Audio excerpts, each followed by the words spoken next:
to the position where they see only 2 players head towards. It's just a classic case of football is chaos, not checking the parachutes on their way down.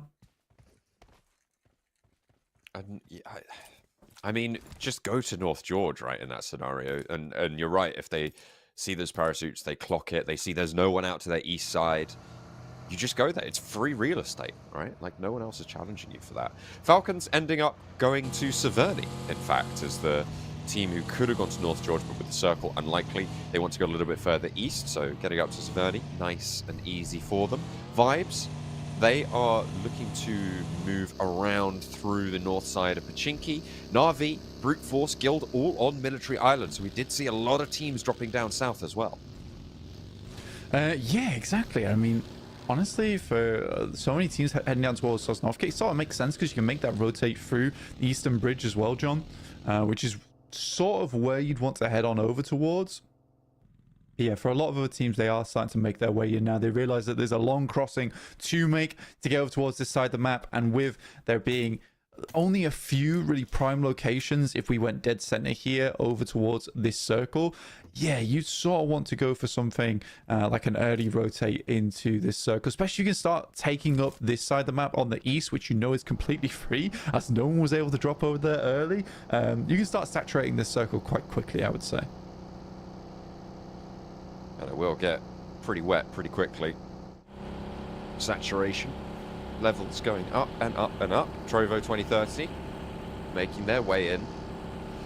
Behind on the tail of Vibes, and team up to their north, and they got Fireflux out to their north side. Yeah, they are really getting entangled on this rotation.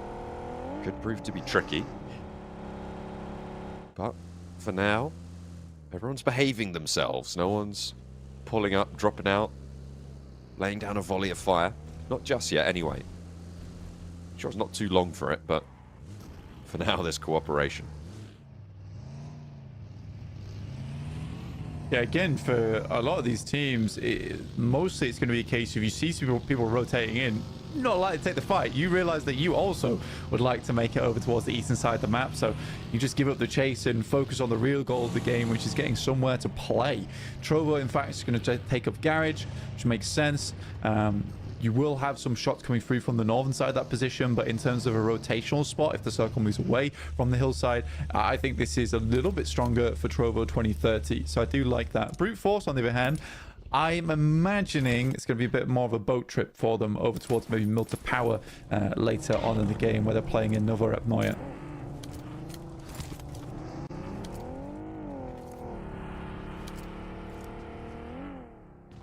Keeping those vehicles nice and safe for future use inside the solid walls of the garage. Make sure you keep those tires intact. QTEL just keeping an eye on things, controlling the situation.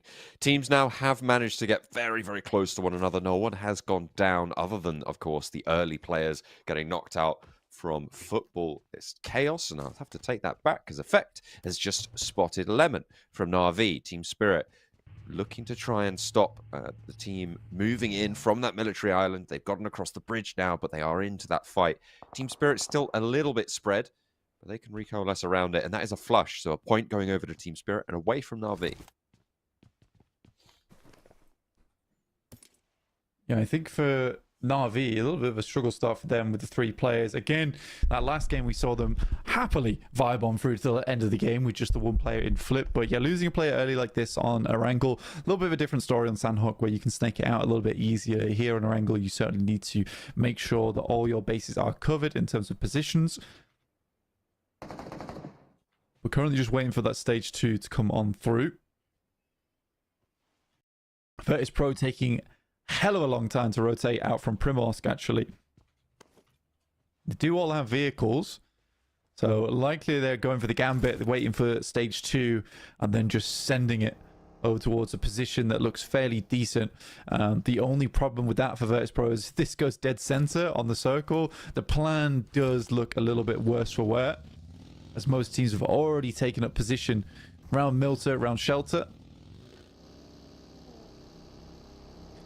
Virtus Pro making moves. getting on through the battlefield as best they can. That's what they're looking to do. Try and keep their position towards the top of the tables.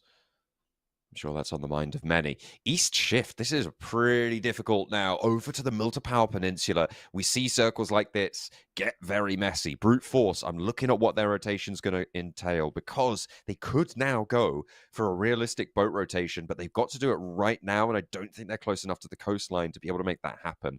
They're kind of forced to go over this bridge at this stage, and that is going to be a really, really tough rotation for them. Yeah, I mean, there is boats down towards Nova Upnoya. It's just a question of, like, I am unsure why they didn't make that rotate earlier over towards Milta Power, as opposed to trying to go for this Eastern Bridge rotate, because a lot of the south side of the Eastern Bridge is open. Now, the one thing that Brute Force could do is head over towards the Western Bridge, make a really long wrap over towards that northern side where Falcons are currently coming in. Again, that is a tough one, and will limit your game just that much. This is currently the scrap for the top of the hill that sits as the boundary of this peninsula. RCB moving in at the same time as I think this is Fireflux at Trovo 2030 as well. Taking central position atop this hill gives you a lot of control, but a lot of teams will want to take it from you. So swings and roundabouts. Twisted Minds doing well against Guild. Taking a lot of shots out their way and doing a lot of damage as well. Looks like they've managed to get one flush. And there's a knock still established against Guild. Power here, you're Satan rocking up towards Wizard Tower. It's a little bit further up right now. I think this is the position that Trovo left earlier on. And now Power just slowly making that domino approach over there. Team Spirit on our screens. Yeah, so honestly, this is a team that should have a good game, right?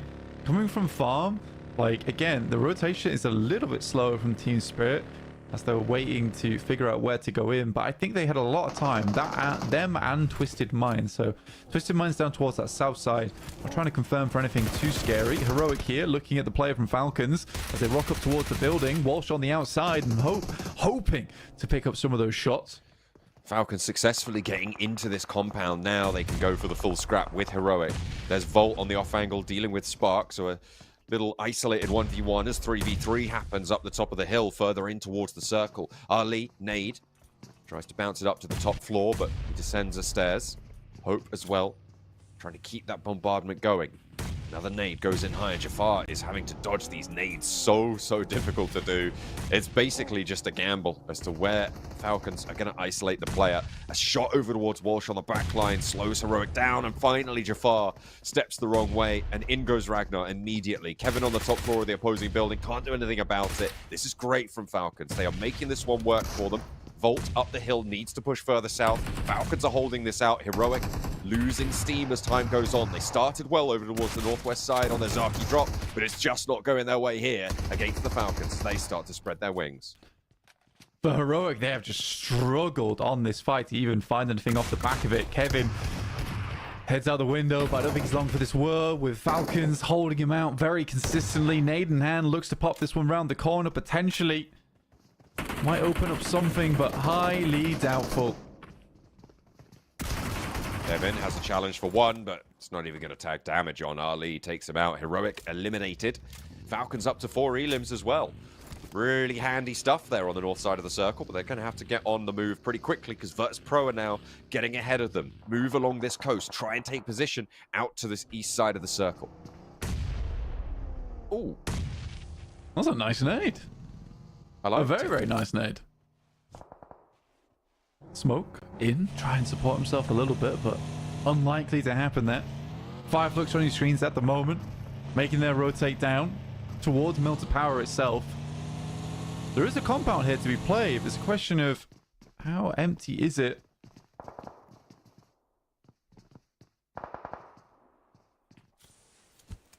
There's Virtus Pro getting amongst Falcons, and there it is as well. The fact that Falcons concluded that fight sure was great, but unfortunately Virtus Pro took the initiative on that northern flank and take a player down from them. But the rest of the Falcons have managed to get ahead on the rotation. So is that losing that player worth getting ahead on this rotation? Only time will tell. But Virtus.pro are going to push in from the north side with IWNRX as well on the west edge. Virtus.pro may actually have a pretty tough time now moving further in onto this one. Foot Chaos sailing past Trovo 2030, launching himself up there. And a player from Fireflux, last player in fact, Storm, has his chance to take him down here and now. Spray through the door frame, though. It's not going to work. The inside, much safer for Scarface. Yeah, looking a lot stronger. I think for Fireflux is a team that did pretty well yesterday. With just the one player left remaining, this is likely going to be a bit of a final stand for them. You can see the sort of differential as well between Na'Vi and Fireflux now, with Na'Vi heading up towards 74 points on the day. Power dropping off slightly as well, 59, opening up the gateways. 4 teams underneath. Zeus and Virtus.pro. IWNRX as well, also slowly gaining that lead, which is nice to see. Again, I do think IWNRX is a very strong team who stumbled when it came to EWC, sadly. I don't think that they were quite ready for that kind of pressure, because when they were playing here in EMEA, it was a bit more of a pub stomp for them, right? And they changed their playstyle to cater for that. When they went to the international stage, it didn't work so well, which is why you start to see IWNRX playing a little bit more slowly, a little bit more strategically in these games. And I respect that, right? You know, right now, it might not send them towards the top of the lobby. Consistency and time might be a different factor. North shift on the circle, really hard up towards the Falcons, pushing the teams like Twisted Minds, like Vibes, all the way on up. How long can Scarface survive here for Fireflux? I feel like it's very doable. It was actually, it was Scarface, wasn't it? In the Los Leones finish, up the top of the tower, in that urban environment. Able to do a lot of work and allow Fireflux to be towards the top of these tables. So great news for them. Not so great for Brute Force, though. All the way on the south side of the circle, having to push all the way up. Virtus.pro now embroiled with IWNRX. They've been trying to get through this wall for a while now. And the nades from Prism, high ground here, starting to ring out. Both teams exchanging bombardments. A lot of damage. Well, actually, not too much damage onto Kine. He gets away with that one. Bishke scouting out towards the IWNRX position, and they just want to get out of there. They don't want any of this fight. Yeah, IWNRX. Oh, tough spot to be in. Likely was to leave one of their players behind. Zedwolf moves up to the front line here with the MG3. Gets a huge amount of damage off, in fact. Spraying him down. Malloy down and out for Virtus.pro. A knock over to IWNRX, but not fully flushed just yet. But there's a second, and that's going to make it much harder for them to make this work. But these angles just working for Zedwolf. Gets into the buggy, repositions. Might be able to find at least one here, if not two. Virtus.pro down to 2 players active. One of them's going to have to deal with the res, and in goes Zedwolf. He wants to send straight towards the backlines, hops out and does the work. Gets the deck as well, and the shotgun trying to find its mark. Pump 1, pump 2 is good for it. Can Virtus.pro survive? Can they weather the storm? Because Team Spirit looks like they disengage, or are they going to go into this? Yeah, I mean, for Team Spirit, this would be a great opportunity for them, right? To move it towards that north side. You know, the 2 players, this might give them a chance to at least get a little bit of space. They scout it out. Nomi has a good idea. Matic's there as well. 2 really good players that play off one another very, very well. But Bishke getting back up on his feet and Zeus coming in. Maybe the timing's just a bit off now for Team Spirit. I think it's time to just leave. Yeah, just get out of there, Turntail. Icy sending Matic away with a parting gift of plenty of bullets to the bumper. He's not going to be happy about it. Neither's the vehicle. That's going to go up and down. Nomi out, eliminated. Yeah, Team Spirit are out as well. Completely swept aside, unfortunate, from their western edge. And again, this, as you said, should have been a game that Team Spirit should have done well in. But once more, they find 3 points on the match and fall short. Which is unfortunate. 3 points a game here for Team Spirit seems to be the general trend that we're seeing come through. Falcons with that central location, really strong compound to hold. They do only have the 3 players, but it doesn't really matter all that much for them. Zeus versus Pro. Vibes all on the edge here with Na'Vi taking up position over towards the cliff sides. Next to the blue crates. Brute Force playing far back towards the east. So it could be a very cool finish here between Twisted Minds, Na'Vi, Brute Force, and Falcons. Falcons looking to put up some points on the board. Vibes. Launching nades over towards Zeus. They are kind of trapped on this circle. A look at the surround that exists on them. Trovo 2030 and Zeus out to their west. How do you get past this roadblock? For Vibes, I think this is done and dusted for them. I don't think they get too much further. Can they get some points for it, though? That's the question. Falcons in their central position. Very, very happy. RCB trying to descend the hill, but Virtus Pro making it tough for them. Nades being traded back and forth, and that's a lovely launch over towards Koa. Finding exactly what they're looking for. Virtus Pro, they're on the outside track, but they found Loxy in response. That's a good start in nade there. The only problem is Koa is down, and in comes the roll-throughs on the bookies. Icy Boss with the pump shotgun needs to get something done. Artfully dodging the vehicles. Virtus finds the first there. That was insane. And Virtus Pro close it down. How do you make that work against that hold? I mean, those nades to open it up were great. RCB not going to go too much further. Vibes are eliminated. I thought it was only a matter of time. There they go. As Trovo 2030 hold that out. Zeus as well, really suffering on this western side. They have managed to get these reses on board, but they are super, super low. They're trying to move now. But where do you go? If you're Zeus, you just find, I guess, yeah, go straight to the cliffside. Get into the water. You can't really waste too much time. Twisted Minds are going to have some time to take some shots down towards you if they take a look out there. And yeah, you can't be open on a broadside like that. It's just not going to work out. But Zeus still have 4 players alive, which I'm quite surprised about, but they make it work. Eren finally going down, bring them to 3. Yeah, finally. Took a little while. Stunned now. A lot of teams making it in that I didn't think would actually get over towards this side. Again, this like cliff face gives you a lot of support, a lot of cover. There are shots coming through here. Na'Vi somehow weathering the storm over on that northwest side. Good nade and a shot from Flip coming through over towards Doran. Dude, Na'Vi, even if they're down on players, doesn't really matter. Still popping off here in the game. But for Falcons, if the circle shifts down towards that south side, they should have a good game ahead of them. It should be one they win. I would definitely agree with you there. Even on 3 players, the advantage they have from this compound could be insurmountable. Brute Force on the east side, though, do have that ridge line, or at least a little bit that's what's left of the ridge line that sits on the north edge. Twisted Minds currently with the peak of that. You can see that they're sitting there, and that is kind of the major threat right now for Brute Force's position. But Twisted Minds going to struggle to leave this spot. Na'Vi on the crags, as was almost everyone else. A lovely shot landing from Maniac there on Zeus over towards Doran.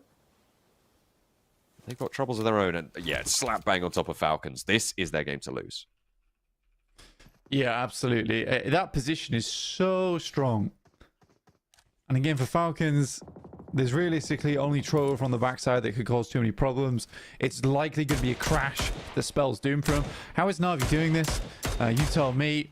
Lord really should be hitting these shots. It's actually unbelievable. He's missed all of them there. That is kind of crazy that none of those tagged on, but Na'Vi going to be happy about it. Zeus are in the way, though, for Na'Vi still. Drawing attention up to the high ground Lord, popping that bandage. Doesn't have any first aids left, which is pretty detrimental to them. Okay. Taking himself down. Denying the point, I guess? Or a funny bounce on a little bit of a bottom of a cliff position. Takes Virtus Pro out of the match. Won't be seeing them anymore. 7 eliminations, though. Decent game. Yeah, it's not bad. It's not bad at all for Virtus Pro. I mean, it's not horrible. The momentum not being able to drag on through, though. Brute Force, I think right now they're likely just looking for a 5th place. Another kill over towards Zeus here from Na'Vi. This is unbelievable stuff. Again, Flip and Axa putting in the work. This could be easily up to the 6 eliminations if he hits this nade. Another nade over the top. Doesn't quite find it. Maniac goes very, very low, though, from the nade from Flip. Or I think that was from Axa, actually. Just keeping it going.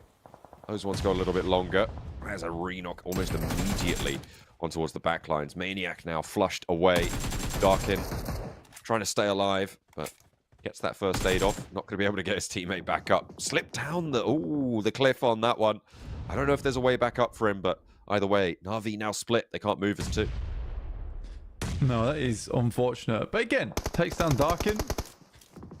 For Na'Vi, there's still a little bit of circle to work with here for him. Zeus goes down with 8 eliminations. Again, not a bad game for them, but surprised to see them go out basically to Na'Vi here. And Brute Force continues to put themselves in a situation where maybe they can get up into a top 5. Doran has to hit a big grenade here. He wants to keep the dream alive. Doesn't connect. Has 3 more chances. Nade over arm. Over to Prepod. Will find what he's looking for. Freezer now last to stand for Brute Force. Another one short on the ridgeline. Uncharacteristic for Doran. Pops that one over, and that looks a little bit better. We'll take Prepod down nice and cleanly. Freezer now not going to have to worry about going for the res. Twisted Minds, they haven't managed to get Coops back up just yet with the zone putting pressure on them. He's just going to have to crawl, so they're on their players too. A nade up the hill for Freezer. Could find what they're looking for, but Doran's already taking flak from an off angle. A little bit short on that one as Doran hops up and makes pace towards the edge of this ridgeline. This is that high ground ridgeline I was talking about, and an overlook towards the Falcons angle. Twisted Minds continuing to push through. You got Freezer all on his lonesome. Big player from Brute Force. We've had 6 teams in this lobby for quite a while now, John. Everybody refusing to go down easy. Finally, Trovo 2030 has to move. I think they're the only team with 4 players left inside the lobby now. I'm incredibly surprised Na'Vi's still going, but they are certainly a resilient squad, if nothing less.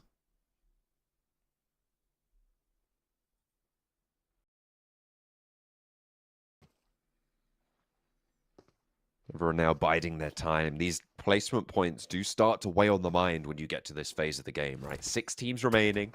Every team you take down, if you take down a player from these stragglers, sometimes it can not only be worth the 1 point, but the 2 because you ladder up a position as well. Trovo, they go for their crash, and it goes kind of predictably. They lose a player on the roll-up, but Yusuf actually managed to get a trade and an open door now towards the Falcons. Ragnar in for the fight with the Bison, runs out of ammo, and a second goes down to Yusuf. The Falcons are crumbling here, and they have one more hope in hope. Looking to try and break through the door. That's good for one. Yusuf at the backlines has to go for the heal here. Flush should be easy. The Bison as well in the hands of Hope. Swaps out to the M4. 40 rounds in the magazine. Doesn't need to reload that one, but will stop the Bison back on up. But an off angle there, and the Falcons are dismounted. I mean, for the Falcons, this is exactly what I would say would be the reason they go down, is just a crash in the end game. I mean, you have to weather that crash. And for Total 2030, they make a good push over towards those buildings, and that should now confirm them at least a win here. They do go down to 2 players, though, so maybe there's a chance. This is a very fun ending for us to look at here, John.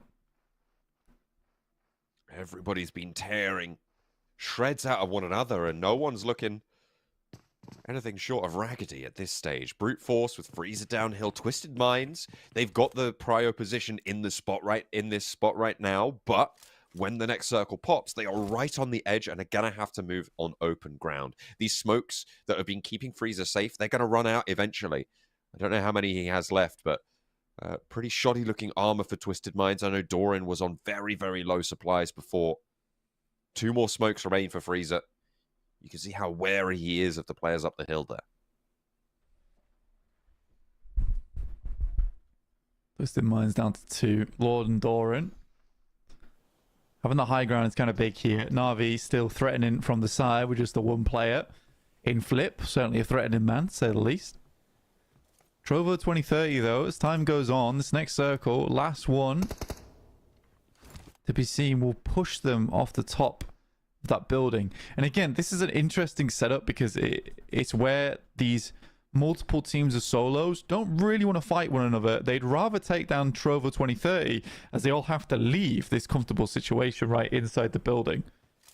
If that nade hits, it will be a miracle. It did not.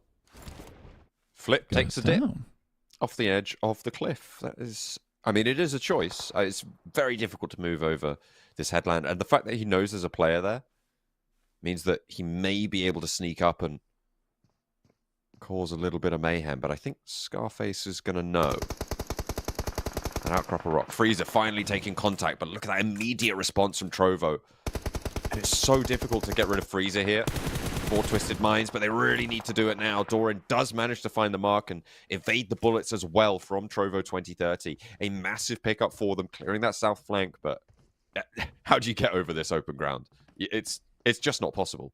It might be a play to jump down, but I don't even know if they can reach the water from where they are. They might have to swim out through the blue, and at this stage, I don't think that's tenable. Oh, man. How do you do that? Flip is magic. He sets fire to the water, and Scarface now can't hit the terrain. No, he does. He just a slight little sliver of something, and Flip just skimming underneath his point of view. He sees him. Oh, they're racing. Oh, who gets it? Oh, Scarface just managed to get back to dry land in time. Goodness me. Flip nearly making another miracle happen, but a lovely shot from Doran to open this up to Ragnarok. I mean, stage 9, this is what most of the teams are waiting for, especially for Trovo 2030. In terms of their positioning, they had to leave at some point, which is why they're carpeting the grass here with smoke to try and get themselves out.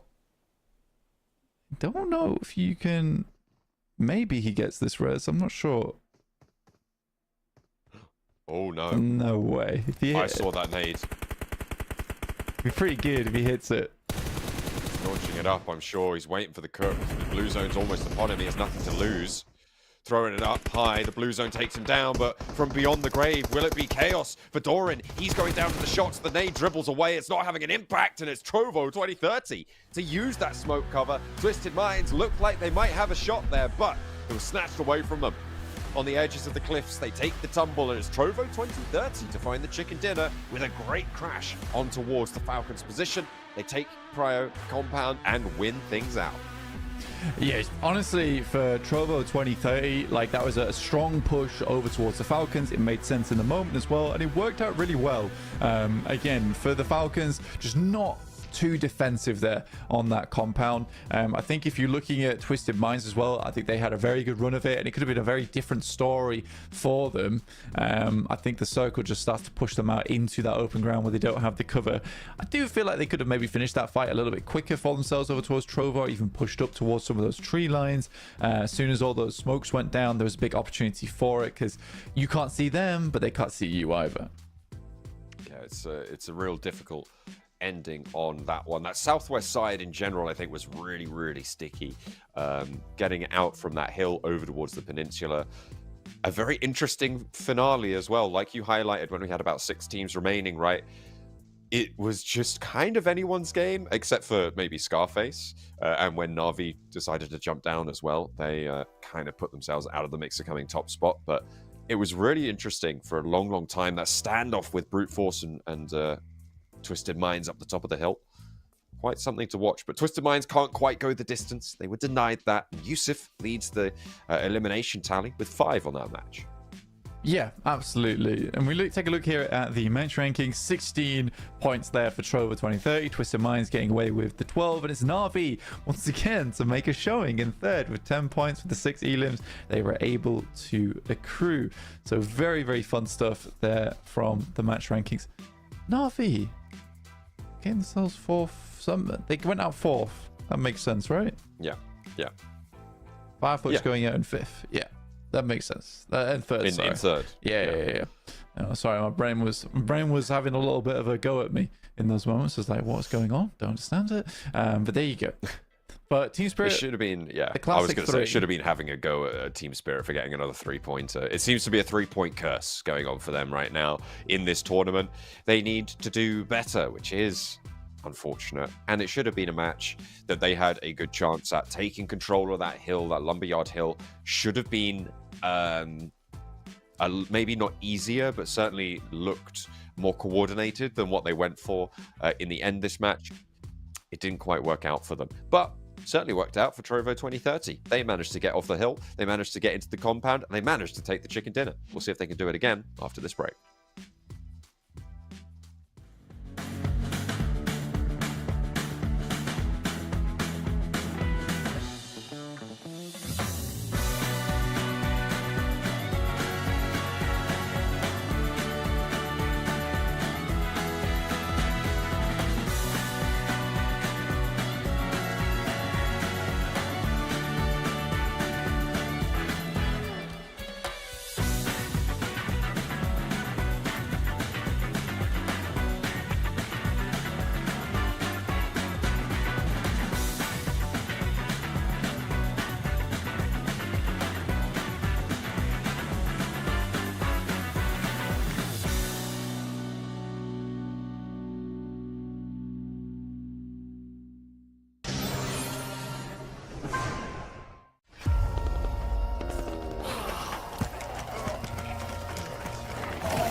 88% of PUBG Mobile players say they are concerned about the future of climate change.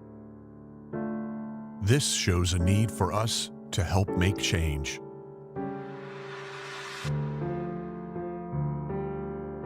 Experts say that climate change is changing the face of our Earth, and that we are already seeing significant repercussions around the world. Superstorms, mega floods, melting of the Antarctic ice sheet, increased wildfires, severe droughts.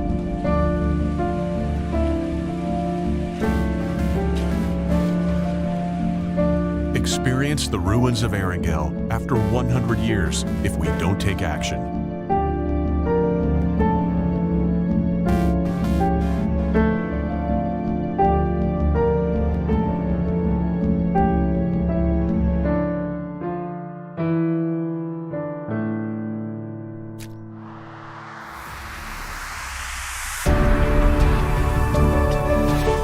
Run for green.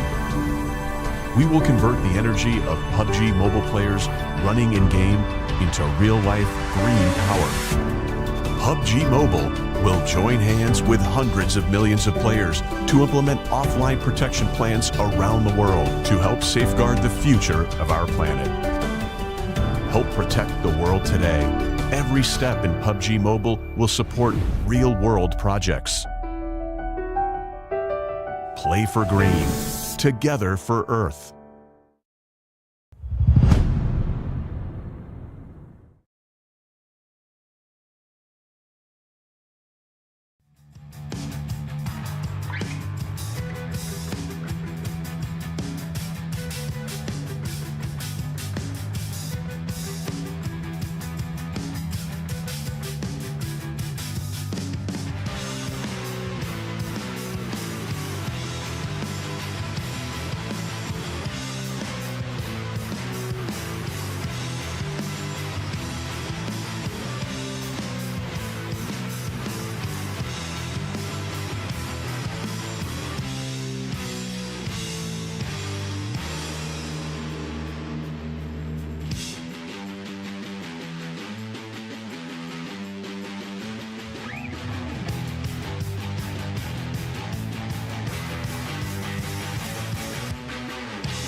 Welcome back. We had one hell of a finish on the Milta Power Peninsula on that last match of Erangel. We've got another match of Erangel coming right on up, though, very shortly. My name is John Allen. With me is Blanca. We are back at you again with PMSL EMEA.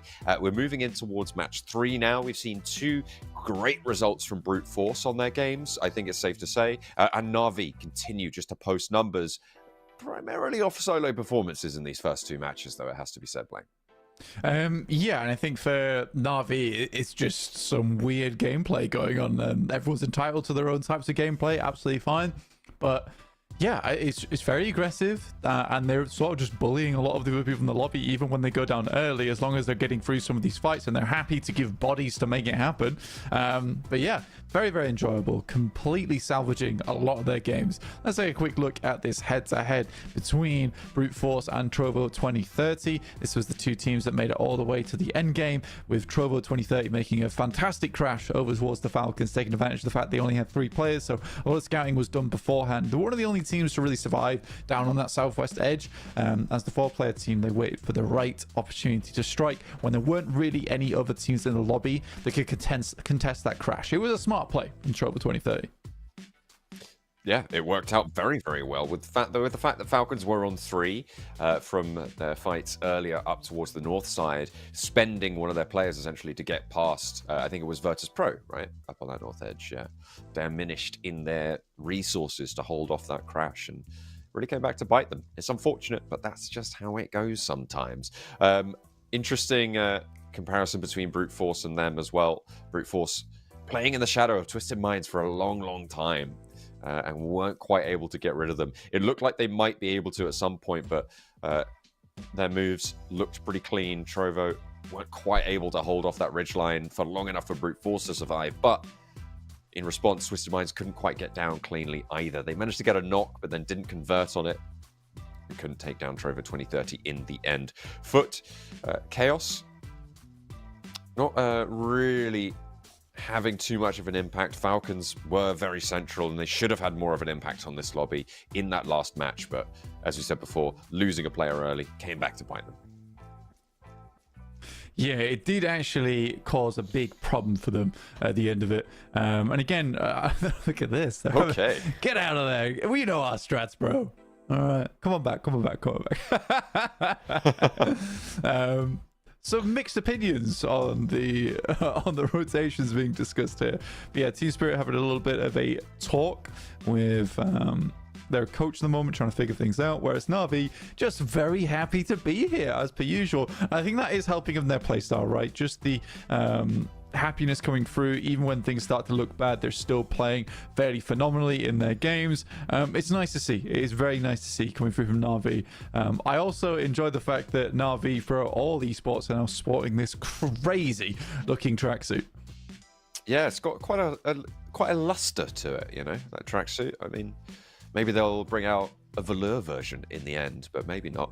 Maybe they'll bring out a velour phone case for the Infinix GT20 Pro, helpfully featured there, being cooled off by the fans to ensure top-tier performance. He's not looking at it, though. He's focused. He's gazing into the distance to see the future for Foot Chaos. That's what they want to find. It's high fives all round for Team Spirit. Can they shake that three-point curse? Yeah, I think for the three-point curse, it is a problem. Right. Again, it's a weird one because you'd be a little bit more upset if it was 0-point games. But obviously they're doing something well in their matches in terms of their first initial engagement. And then after that, it goes very poorly. So potentially some of these first matches, first engagements they're taking are a little bit too risky, leading them to having 1 or 2 players go down. And then it's the next step that's becoming a problem. I think if Team Spirit can get past the initial rotate in the games, things are fine. Things are fine. Yeah, they just need to not get caught out in the mid game, but we'll see if they're able to figure that out. And I think in general, getting caught out in the mid game leads. I would sort of conclude from that they haven't figured out the rotations that are going on around them. So once that comes through, I think that will be a really, maybe not easy fix, but certainly an option. Bright colours on the Na'Vi jerseys there, shining a beacon from the top of the tables. Very cool stuff. Very cool stuff. Guild. A little bit lacking right now on the point scoring totals. Our lowest placed team who has played yesterday as well. They've got 8 matches and at the moment Brute Force have more points than them, which is not ideal. 14 points for Guild so far. Brute Force in 2 matches, they've already accrued 24. Yeah, again, I think for Twisted Minds, who are just on our screens very shortly, it's a case where you sort of want to see them do a little bit better in their matches. I think they're slowly figuring it out, though, especially after that last match. They get much further in, they look a lot better, and again, it's just a case of figuring out who's doing what in that team, and I do think that they're improving slowly but surely, which is absolutely fine, which is what you want to see in these matches. We are heading into our 3rd match of the day, and after this we will have our special TDM between Na'Vi and Football is Chaos. Ooh, be pretty good to see. If these last couple of games have been anything to go by, then I think we might see Flip turning up a little bit for Na'Vi over on the TDM. We'll have to wait and see. Na'Vi now head and shoulders above the rest of the lobby. 84 points on the cards for them. Fireflux with 68 as we go in for another drop from Severny down towards that military island. It's much kinder than the previous plane path. Remember, that was a hard southwest cut on the plane path. This one, much more available. Yeah, again, this one is a much easier circle to play off the back of. We've not even had the circle pop yet, but either way, most people will be in a position to move towards it. And not only that, with this playing path, it means that you won't have massive gluts of teams all stuck in one position fighting off against one another, where one team comes out on top. That particular team was Trovo 2030 because they got into the circle early and can make some very astute adjustments on their gameplay. So again, I think that this is the kind of playing path that you'd like to see as a team in PUBG Mobile to give you the best chance possible. Again, though, there's some teams in here that haven't been doing great. Vibes Esports, certainly one of them. I've been a little bit concerned with their gameplay just in terms of some rotations that have made little to no sense. Yeah, that is circle. That is ooh, that's nasty. That's going to cause pain in the near future. That's my prediction there. I think it's probably about 60% of this circle that is water right now. For a first circle, that is kind of crazy. It's going to push everybody down to this military island. Great news for Na'Vi and Brute Force. It's really quite likely that this ends up as a military island finish. I think that it's safe to say that it's going to be difficult to shift back up to the north side, but it definitely could do. However, I think if I was an IGL right now, I'd be calling a route down towards that military island as fast as possible. Virtus Pro have the inside track on it, so do IWNRX. Who gets that west bridge? Who makes that fast rotate off the center of that mainland as well to go through the water and get into the compounds on the north side of that military island? Team Spirit are well placed for it, but it might be an option for Virtus Pro if they can't get that west bridge either. Yeah, I think that in terms of this circle, it causes some big problems in terms of like some of the rotations are going to come through later on and the speed at which some of those rotations need to come through. Spray down. Brute Force are clashing with Twisted Minds. Okay, Twisted Minds went for an early rotate and they're holding the bridge. Brute Force just immediately light up Twisted Minds. Power on the chase by IWNRX, and this is Fury Road. We have made our way on in. Everybody wants a slice of this. Fidan, he's got a knife, but that's not going to slow him down. He goes straight on up. There's the stab. Looks to take him down. I think he got the knock as well. No, maybe. Well, at least the flush. Easy stays alive. They've got the tower. They've got the top of the hill, but in comes Virtus Pro. A third team tries to take control of this overlook onto the bridge position, suppressing the ridgeline. A lot of damage already onto power. Virtus Pro moving up into the scrap. Fidan down. And remember, there's a couple of players without weaponry here, dropping them over to their teammates. Blast the door off its hinges, and Bishke once more. Al-Haji off the edge of the cliff, gives up the ghost, and Fidan left to fend for himself. Satan hits the deck. We tried to get into the water. Yeah, tried to get in the water, but didn't quite make it, unfortunately, there for him.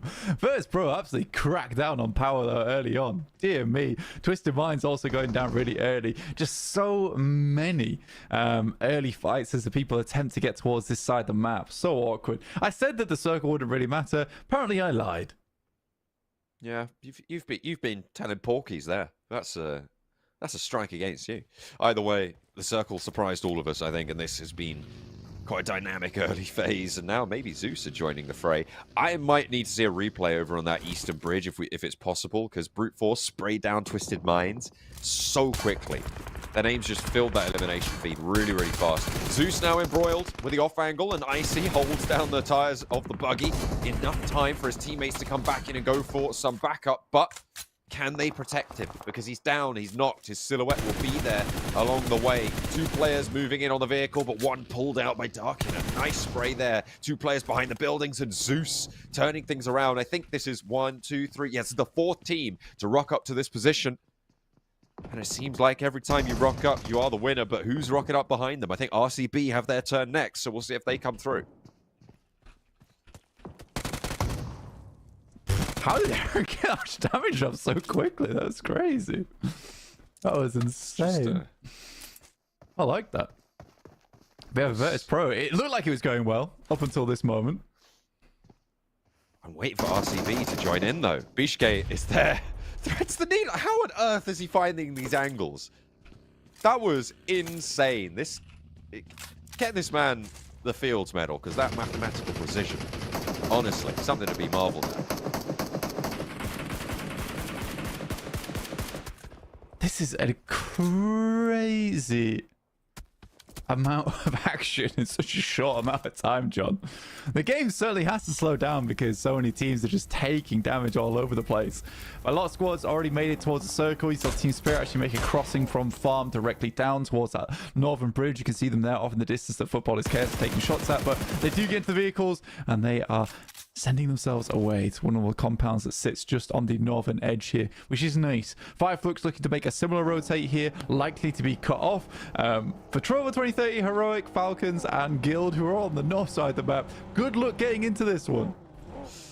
I mean, to be fair, coming through late might actually be an advantage. You allow all of these fights to conclude. A lot of teams are going to take a lot of damage. They've spent their time looting. They are banking on this. Except for maybe Guild, who are potentially looking to just guard out Falcons and take their loot instead. But either way, coming through well-kitted, well-supplied, later on might be good. The unfortunate fact is that 4 of them have gone for that as well, which means that there are going to be a lot of teams trying to go for that strategy. We'll have to see if they can make that one work. Next circle is quite a way away. We're still halfway to go on phase 1. But the zone will start to close. Falcons leaving Severny. They're getting past Guild fairly easily, and I don't think Guild are going to be too happy about that. No, again, I think that for a lot of these teams on the north side, they are going to struggle quite a bit, and you need to be fast on these rotates now.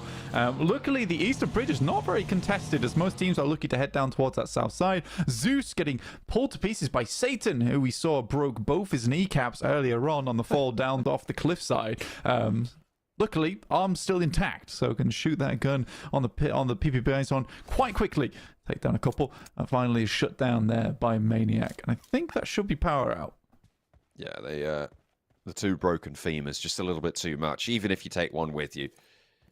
3 eliminations for Power. So, again, a 3-point curse distributed between Power and Virtus Pro. Maybe Team Spirit have been making sacrifices. Everybody else is going to absorb that bad juju as we go into this match. That northern crossing, I mean, it's a fairly standard rotate at this stage. And you're right, Foot Chaos did go for it parallel, but Foot Chaos get ahead of it. And actually are now almost entirely into the military base on that military island. So, good news for them. Team Spirit making their way onto the hills and moving close to that west bridge at this stage. Yeah, I think for Team Spirit, like, in terms of taking the ridge side that sits over towards this western edge of Sosnovka, that's a smart play. I'm assuming that the circle is going to center up over towards that direction anyway. So we'll see how the game progresses, but right now people are just trying to get in, find somewhere to stay. Perfect park from Maniac, who now needs to send himself down the side. Luckily the fall is not that steep and he just feels a couple of crunches in the shins, but does get out of there. Lemon though, oh my god, it's on target. Bang. Immediate. Oh my god, dude, the cannon on Lemon's arm, that is unreal. This man, I mean, when life gives you lemons, you're pretty happy because it's bloody working for Na'Vi. They're going to have to change that saying after this tournament, I think. What? When life gives you lemons. Because now it's a good thing. It's a good thing when you get lemon because you win. So what now? Isn't getting lemons a good thing anyway because you make lemonade? And then you set up a stand. And then you have a whole business. The point of the saying is that you're turning a bad thing into a good thing, right? So what's so bad about lemons? Actually, what is so bad about lemons? What have people got against lemons? Sour. Lemons are great. Sour. Yeah, but like they go great with sugar on a crepe. Like, what's not to like? They're brilliant with fried fish. You know? It's an excellent flavor. Contextually okay? I think this lemon hate needs to stop. Maybe. There is a lot of aerial warfare going on right now. And it's not working. It's really difficult to make rotations like that work on the gliders, but all right, can we just appreciate that? I'm pretty sure I just did the best impression I've done of Snake from Metal Gear Solid dying ever in that moment. That was pretty good. I was talking, I didn't hear it. I can't do it now. The first one was so good. I don't even know what it sounds like. Maybe you need to get Adam and Kale on it to give us a recap. Sad, dude. On Snake's death sounds from I'm clipping series. that. I'm gonna send it to Kale. He'll appreciate that. Yeah, I'm sure he will. I was talking over it though, so maybe it faded into the background. No. Okay, good. No, it was distinct. Okay, I believe you. I think you nailed it. Thanks, I'm actually bro. really impressed. Thanks, dude. I'm gonna bring it up. I'm gonna bring it up when people talk about impressions. I'm gonna be like, you should hit blank snake dying. Yeah, I'm a voice actor now. That's it. Get him a contract. I'm a voice actor now. That's right. Yeah, looking at the circle at the moment, seeing teams start to crunch in, and this has moved far over towards that western side. Ton of water in this game at the moment, with Na'Vi holding a big swath of the land over towards the western side. AXA playing a very, very long outpost for them on the southern edge. To be expected, for sure. Team Spirit has a strong spot. This technically should be a Team Spirit game. Okay. Technically. Maybe this is what they're going to be able to achieve, right? A technical Team Spirit game. But the question remains whether it's going to happen or not.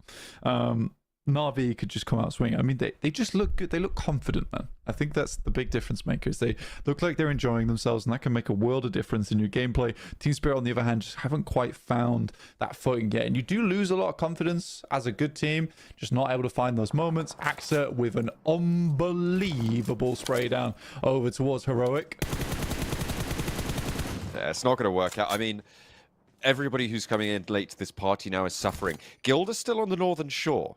I'm wondering if they're going to be able to make it over the bridge, because Fireflux is still holding it. The way that the circle has gone does make it pretty impossible, but they could go for a late swim or a mad crash over this bridge. We'll see what they opt to go for. I think they're going over the bridge, actually, as AXA continues to ruin the day of Heroic, drowning them out. Bang. Oh, I thought that was on target for Kevin, but I got perspective. Perspectived, rather. Perspectived, yeah. AXA, though, looking for these final two players from Heroic. Should find them soon enough. So he starts to swim out. I think the issue for AXA is he's just only got the one nade. You don't really want to expend this right now, but he's doing a great job as a solo. Oh, they've already left. They've already left. And he's going to nade the backside of this rock. I'm almost certain of it. Yeah. Oh, they know. Default's there. He's ready. No one's challenging this coastline just yet. Brute Force might try and slip in along it. Nice. But yeah, I mean, Volt, they know he's gone further. That looks like it's got a good arc on it. Is it going to go the distance, though? The cook might be too long. Takes Kevin down very, very low. That bleed out is certain. Just want to confirm it, but wasn't really needed there. I mean, they might have been able to get him back up, right? So at least they do get that nade over towards Jafar and secure themselves another Elim up to 6 now. It's kind of big. Up to 7. Yeah. Massive gameplay at the moment. Where are RCB? Because they are... Oh, I guess they're down the cliffs as well. Because they're in the midst of Na'Vi. There's got RCB and Heroic on their west side on the approach in the water. Falcons... Oh, this is the east bridge. Okay. They've gone for a very wide wrap, and they're going to have to push through either the northern hills, past Fives, past Fireflux. Potentially one of the smarter decisions to go for in the lobby. Yeah, I mean, they were so far out on that north side that it makes sense for them to go for that east push. I mean, they can fly over the side. The only issue they're going to come into is the fact that Guild as well as Fireflux are both already in position on that western bridge, which is likely going to be one of the only spots that you'll make it through into. Next circle pops, does confirm back again over towards Team Spirit. And I think at this point, if you are Team Spirit, you're going to want to play 2-2 split or a 3-1 over towards that compound that sits a little bit further down the hill and the compounds that sit on top of it, just for some more firepower, looking out over towards the eastern side, as well as keeping tabs on what's going on in front of you over towards the west. So again, yeah, technical Team Spirit game. The question is whether they can really convert this.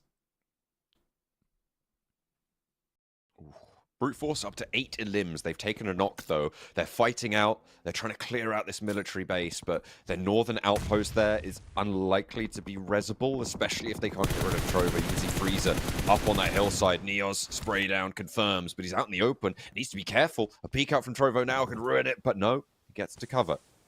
QTEL going to be biding his time. Freezer still bleeding out in the open.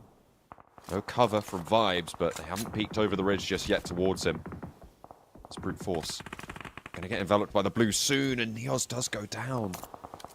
The off angles have been found, and it's going to be Foot Chaos from up the top over to their west side, who are taking shots out this way now. Attention has been drawn. But Brute Force already have 9 points on this match. It's already a successful game for them. So they won't be too miffed to be going down here. They found value. Spraying down an entire team early does wonders for your points tally. Falcons, Ali, make their way over towards the position the currently Vibes are in. Kind of a ginormous game for Brute Force though. 9 elims is pretty big. They'll likely go down to maybe just the 2 players unless they get this res off. Football is Chaos, takes shots over towards Trovo 2030. Another nice nade coming through from Neos, but the play zone will finally take down Threezer, leaving Brute Force just at the 2 here. 11 teams, quite a lot actually in these final circles as we come up to them. Zone 5 is usually things start to get a little bit more hectic, and they will certainly get hectic if this circle moves away from the cliffside. 11 elims for Brute Force on that knock and flush, but you're right, only the 2 players remaining. Going to be difficult for them to get too much further, but they have got a position on the southeast side, and Foot Chaos maybe looking for more. That's another shot over towards Heroic. 12 elims for Brute Force. I mean, you unleash them on this lobby, and today is going so well. They are already ahead of Team Spirit. They're catching up towards IWNRX. This is a team that wants to win it again. Back-to-back seasons, we'll see.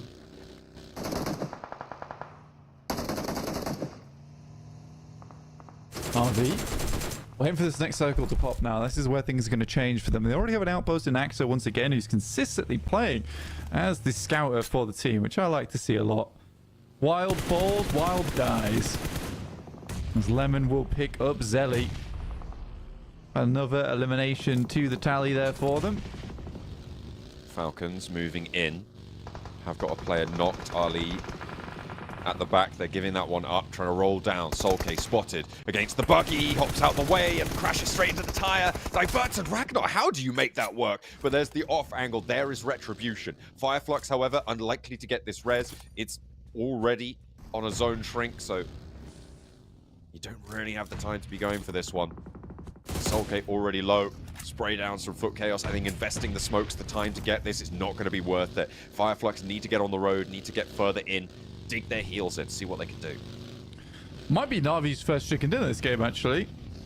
With this kind of circle, pushing over towards that western side.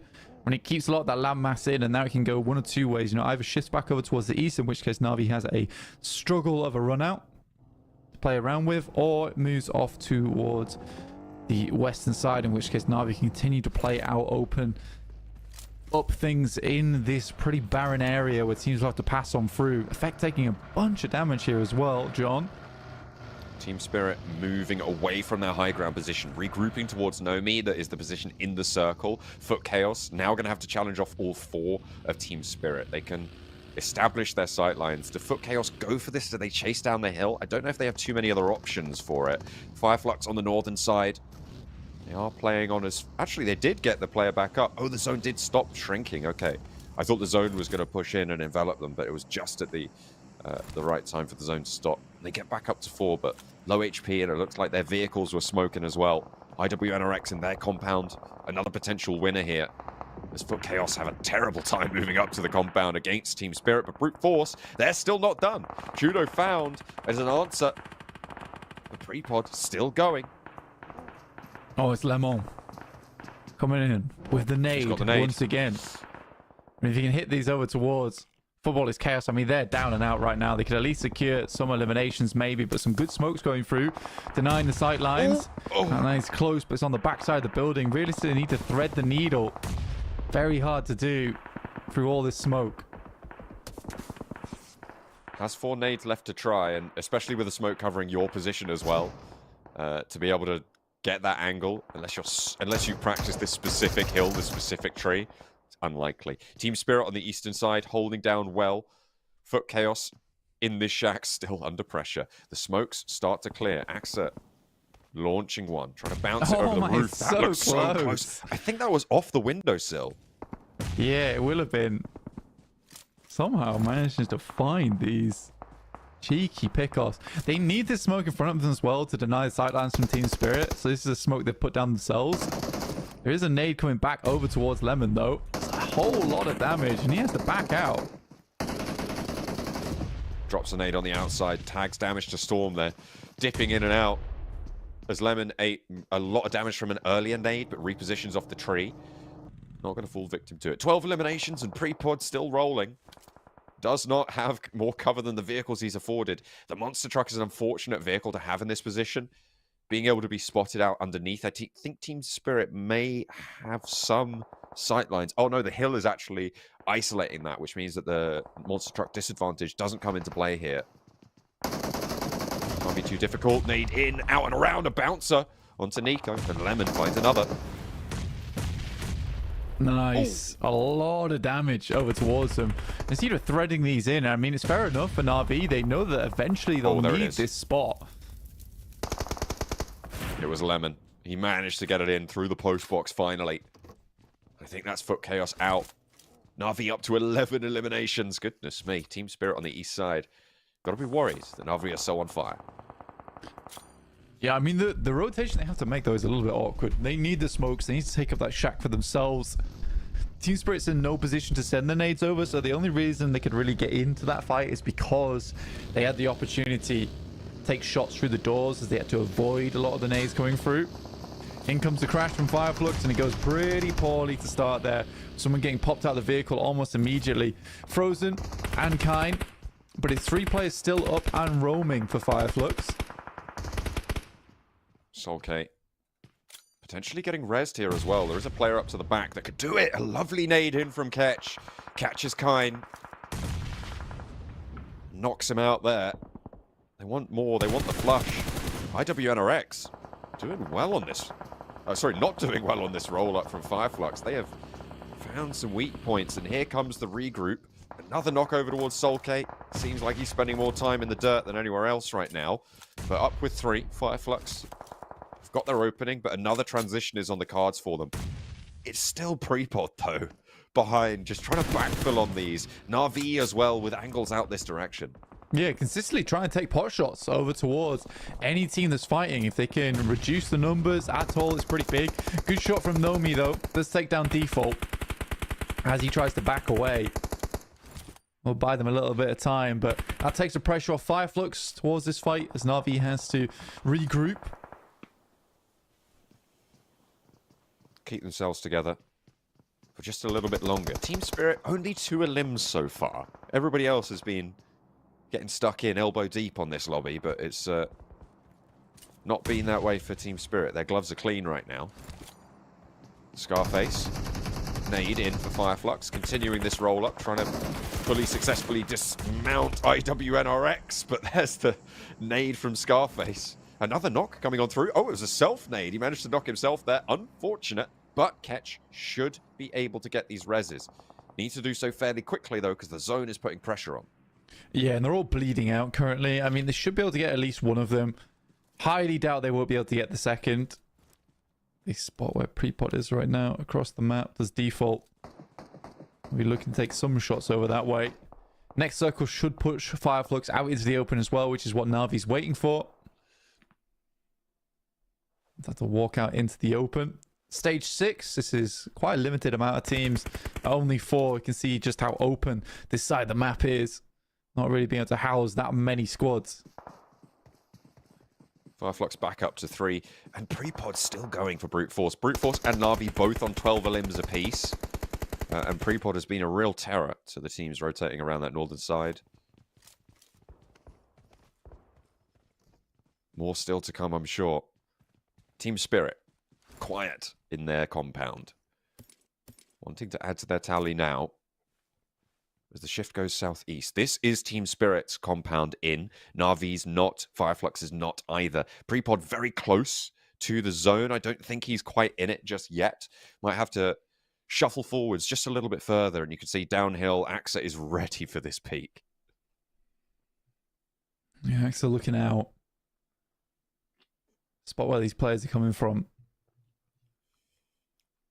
Fireflux crawling out from that position is the only thing they could really do. And the fact that Brute Force is still in this game is outstanding for that squad.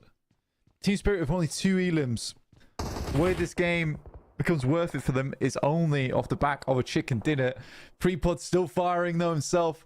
Finds a shot over towards Na'Vi, in fact. That's a really terrible timing for it as well, because now is the time where you're going to want to move. Fireflux getting put pressure on, but Axa gets answered on towards with a volley. There is a 1-for-1 trade. Na'Vi are starting to be pulled apart at the seams here by Fireflux, by Prepod as well, who's now taking shots and trying to steal the elims away. Flip goes down. Prepod managing to line these up, takes Axa away from it, and there is more eliminations going over to the Brute Force tally. Goodness me. Flip added to it. That's 14 elims for Brute Force. Team Spirit have maybe just had their game won for them by a third party. I think Lemon's disconnected, unfortunately, over on Na'Vi. Not entirely sure how, but a nade from Prepod over towards Team Spirit. Almost finds another onto Kitsune. Is finally shut down, but that is unfortunate for Na'Vi. You play with the 7 elims. Does get a disconnection come through at the worst possible time.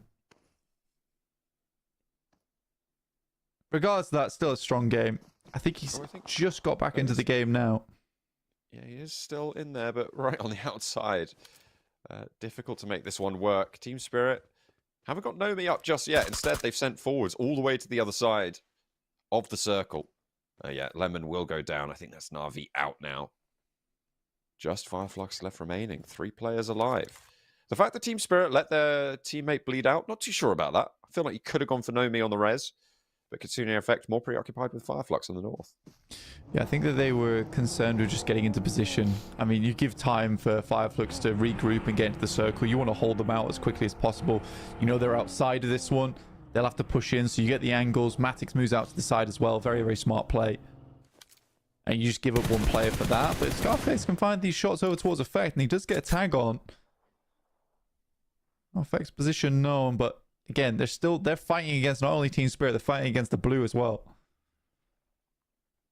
At this point, Team Spirit have shirked the 3-point curse. They are guaranteed at least 6 placement points from this match for a 2nd place finish, that would be. Which would put them up at 9 points. But can they break double digits? A low elimination count chicken dinner. I mean, you'll take it. It's not ideal, but more points better than less points, or fewer points rather. Scarface just goes down to the blue, realizes that if he comes out from that position, he's doomed anyway. Kitsune throws out one Molotov. Really not a lot of ordnance on the side of Team Spirit. You can see how they're suffering for ammo as well. They sacrifice the fact that they wouldn't be getting to the circle too quickly. Sacrifice getting to the circle quickly for actual supportive on the medication as well as the bullets, but Matic will find it on the crossfire. So that little conversation with them and the coach seems to be doing wonders there for them. But again, not a massive game comparison to Brute Force and Na'Vi. Even taking the chicken dinner, I still think they come out around up in 3rd place in terms of the match rankings, but you'll take 14 points. You can see they're not massively happy with that game because it wasn't a chunky one, and other teams certainly did better than them off the back of it. But for the league ranking points, that's what they're looking for in these matches. Yeah, Coach Madshaw should be pretty happy to see that come on through. The rotation that they took, they dropped in farm, obviously a very hectic rotation, but they know where they're going from there, right? It's, at this point, a fairly standard rotation to leave that central area, sort of just south of farm, on that mainland, go for that rotation. That was a beautiful little engagement from Aaron, by the way, on that bridge crossing, just to note that. Really, really great stuff. But yeah, Team Spirit, they did a by-the-book rotation. They held that northern side, and in the end, they just moved across those hills to the north of that military base, nice and effectively. They didn't get caught up in the mid-game. The circle gave them a little bit of hope as well, and they were able to play off the back of it. So, is this the turning point? Are we at the inflection stage for Team Spirit? That's the question. Because whilst it is a low elimination count, it's good to know that you can win these games, even if you have to rotate into these circles. Yeah, exactly. I think for Team Spirit, again, it's a struggle for them in terms of getting to that point in the game, and they really play it cautiously and safe because they want to secure a little bit of momentum for their squad. But for Na'Vi, as Brute Force, both just very aggressive teams with extremely good players on side. Some very good young talent over on that side of those teams. Na'Vi, 18 points accrued, with Brute Force taking 19, 15 elims and 13 elims. Na'Vi and Brute Force basically putting half of the lobby to bed on their lonesome. That is really quite impressive. That is almost 30 elims just for that team. I mean, it's that 28 elims between those two teams. So you're right, it is getting up there for almost half. Not quite at 32, 4 elims short of that. But you add Team Spirit into the mix, and then you've got half the lobby. Top 3 teams take you down half the lobby. That's pretty impressive stuff.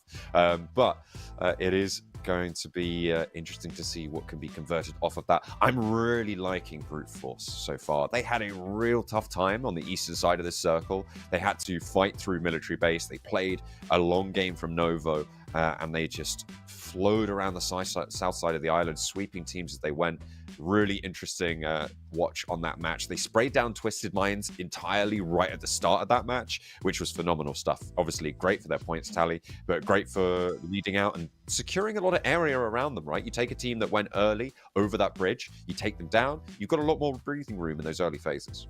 Yeah, absolutely. And I think that breathing room is technically what you absolutely want. I think Na'Vi were just clearing out so much space for themselves. It's what they do every single game, is they're very proactive when it comes to creating that space for themselves, so they can have this like quite aggressive hold on them. In the meantime, though, we're going to go for something a bit more gentle. We're going to go for a little break, in which case we'll be back very soon.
We have had 1, 2, and a third match. And you know what that means, Blank? It's time for the highlight of the day. It's TDM, the jewel in the crown of our show here at PMSL EMEA. We are going to be heading into a call-out match between yesterday's MVP. Well, the team, at least, Na'Vi, were able to grab the MVP title. They called out Foot Chaos. The challenges for today, the MVP of yesterday, that is, picks a team for that TDM challenge. It was Na'Vi who called out Foot Chaos, and they will be taking on one another today, which is the next day, and the scenario of yesterday. The team, you get it. Today, the teams fight 4v4 on the Warehouse Arena map for $500 per map, with a total prize pool over our games, our weeks, will be $6,000. That is 12 TDM matches that we'll be seeing. The format is first to 40 elimination points. That will be what we're seeing. You know it, you love it. We're back over to the Warehouse, baby. This is our schedule for the challenges. Every day after match 3, in the middle of the day, we'll be taking a little breather, heading over to the Warehouse to get things tidied away for our MVP callouts. Yeah, honestly, I'm excited for this game that's coming through now. It's Na'Vi versus Footballers Chaos on our screen to start things off. And you're right, first to 40 will be taking that prize of $500 and $6,000 over the weeks that we will have here for PUBG Mobile. It's the Warehouse Challenge, week 1, day 1. Absolutely. We are ready for it. We love it. You love to see it. Na'Vi, of course, right now, I feel like there's no way they don't win this. If you look at the standings, Foot Chaos are kind of down in the dumps. Do you think this was a call out like, well, we just want to win $500, right? Like, so we're going to call out this team and they're going to go for it. Do you think that's what's gone through their minds? I think this is, I don't know. I'm not sure. I'm not sure what beef they have with this team, but they're going to take it to him either way. They had a little practice warm-up, and now we're into the game. Who's going to take down the first monumental TDM match? That's right. It's up to Foot Chaos to try and take down MVPs from Na'Vi. But no one. Well, plenty of people are pulling the trigger, but no one's popping the fight off just yet. Axa wants to change the tune. It goes 1-for-1 on the trade, and Lemon goes down on the off angle. Foot Chaos doing well to start out, with a small lead, but is swiftly taken back. 3-all, 3 points apiece. Good stuff to start things off. Footballers Chaos and Na'Vi going either way. Flip on the side here, trying to get that angle on. Force them forward, further into the base. Looks for the double, doesn't quite find it though. Doka Machine, high ground on the boxes, has the ankle swept. Cracks his face on the corrugated iron paneling. Bloody nose after that one. 6 points now to 5. A small gap open as Na'Vi lines it up with Flip. Taking 1, taking 2 as well. Retreat back to his team. No, can't quite make it. The ankle clipped again. Back by Nico. And 8-6 is the scoreline. Na'Vi pulling ahead a little bit here, which is good to see. D4's got a cheeky angle up top, but is taken off it pretty well by Nico. Lemon, though, the true beast in the midst of Na'Vi. Nico looks to get around the corner. Flip will hold his own, but can do it actually versus the 2. Nice drop shot from him. Lemon, default playing off. 13-8 now for Na'Vi. Starting to extend the lead. Foot Chaos putting up a decent fight, though, it has to be said. They have not given up the ghost just yet, although the lead now does start to balloon. If Flip gets that heal off, you can see he's on 6 limbs already. Look at that spin out, but Lemon not going to be able to handle Doka Machine at close range. Okay, back to 4-point difference here. Foot Chaos are giving Na'Vi a fight, which I don't think I expected. No, I don't think so either. I mean, 11-16, it's not looking terrible. Footballers Chaos, certainly a game they can bring back. Get cut. Let's find one, but Flip, yeah, with the double, 18-13 now. It's getting a little bit further ahead for Na'Vi. Spray down 1 and 2. Wow. And this is great resurgence coming through from Foot Chaos. 18-16, and all of a sudden the swing goes in, and it's 2 points now in the lead for Na'Vi. Doka Machine holding the inside of the containers, relies on teammates holding down the flanks. As long as you don't have enemies on those wings, you know that you can hold forwards on that container, but as soon as they take ground inside there, you can't really be that far forwards. Na'Vi do take a couple of tumbles, and it's now even Stevens yet again. Foot Chaos bringing it back. Yeah. Football is chaos. It's a 21-20 now, so kind of surprising the way they brought this one back from that amazing push they had on the side lane. Getting a huge amount of kills off the back of that one. Default. Dropping out. Spray onto Storm. Flip. Getting it done as well. Trading off. What is that? 10 eliminations for Flip? I mean, he's standing out amongst the team, but maybe they need 1 or 2 more players to stand up because it's only a 2-point lead that they've been able to take back control of in the meantime. Remember, it's first to 40, which means 14 points left for Na'Vi, 16 points left for Foot Chaos. Make that 15 as they tag one on, but Lemon, immediate trade onto Storm. 1-2, gets that volley fire. Team play still keeping that gap at 2. Yeah, Flip's certainly the warehouse warrior here for Na'Vi. It's staying pretty damn close overall. Lemon on the side there tries to get a little bit done. Baxter in the middle of a reload somehow brings that one back. So 4 elims ahead now for Na'Vi. Make that 3. So super close either side. Doka Machine pre-firing the angle. You know you got to wait for it. Spin out either side of the container. Doesn't quite find an limb, but Doka Machine now under pressure. Storm needs to try and line up for an answer, and onto Lemon they'll find it. 4 elimination, 3 elimination lead now as Storm charges on in. A warehouse warrior in his own right. Default can't quite find the tag. A jump shot 1, jump shot 2, not getting it done. And they will finally take Storm down, but it is traded off. 33-36, 4 points needed for Na'Vi, but it's almost even now as Foot Chaos charge back into the fight. It could go either way. With 5 minutes left on the clock, it's definitely going down to 40. Let's see who can make it to the top. 36-35. And this is where things slow down because they realize it's one full team wipe and it's over. 37-35 now. 3 more elims. We flip up to 14 now. What a crazy game from him.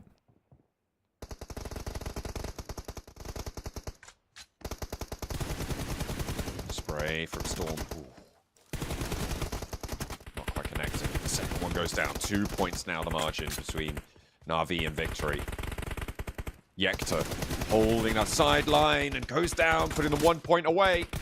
Nobody can die now, and Flip goes down first. A second on the swivel for Nico. 37 points now, 3-point gap. Na'Vi need to find 1, and that's all they need. Lemon unloads his magazine there, but doesn't catch Doka Machine. The drop shot and the backup is there. It's 39 apiece. Lex elimination wins. 15 elims on the card for Nico, 12 for Storm, and they now may be able to take it away from Na'Vi. I don't think we expected that, but finally, of course, it's Flip to close it down. The chaos gets close, but it is going to be Na'Vi in the end, and oh goodness me, you can see they were nervous. Those smiles, they might be smiles of relief on the faces of Na'Vi.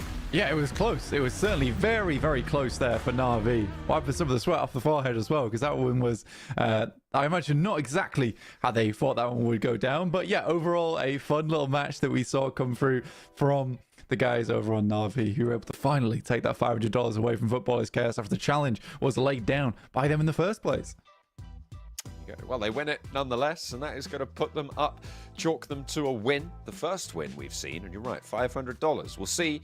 I wouldn't be too surprised if a Na'Vi player managed to get MVP today, although I think Brute Force players are giving them a run for their money so far. So maybe a double call out, maybe it's going to be a Brute Force. We'll have to wait and see for the end of today because we've still got 3 more matches to play. The victory, though, goes over to Na'Vi.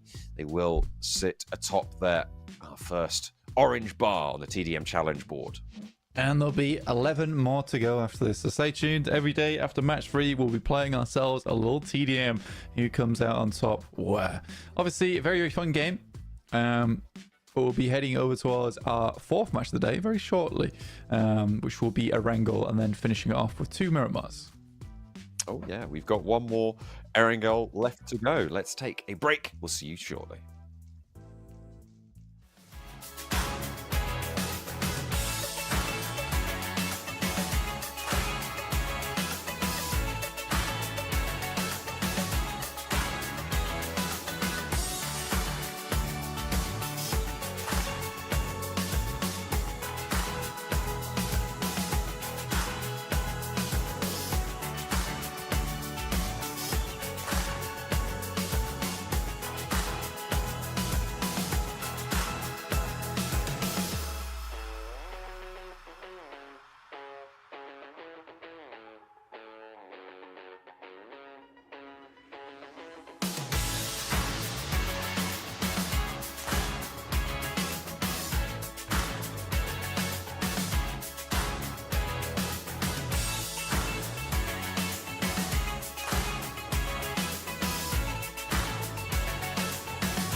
here, but Ratto Boy goes down. The need through the back line. He finds one, and it's done.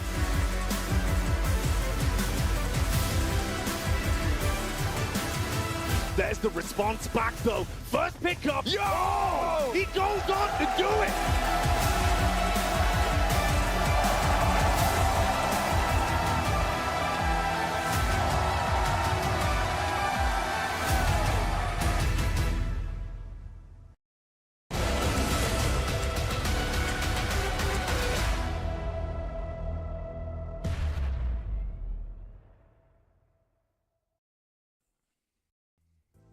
Na'Vi winning on the battlefields, winning in the warehouse as well. But they've yet to actually get a full chicken dinner. Despite that, really good point scorings coming through from Na'Vi. We'll see if they can continue that in our last Erangel of the day. My name is John Allen. Blank is here with me as well. And we are once again very, very excited for more PUBG Mobile. We're coming into map number 4 on the day. Yes, we are almost there, honestly. And I think for Whoa. He's got the glasses Let's go. on. Dude, this guy. I've not seen this guy before. Who is that? Nobody knows. Nobody knows who this guy is. He's pumping. He's pumping big time. It's Mr. Axa. In fact, obviously, Smiley Axa, Na'Vi looking unbelievable at the moment in their games. So strong. Just coming off the back of their TDM win as well. Phones away, lads. Phones away. Phones away. Get your phones. There you go.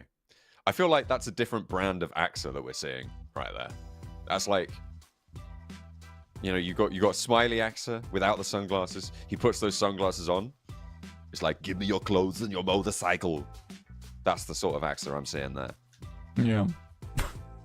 The hell, man. What? Like You see Terminator? the Terminator? Axa the like Terminator? Yeah, I respect that. Yeah, It's pretty Terminator Axa. I mean, Na'Vi certainly doing bits right now. They are terminating plenty.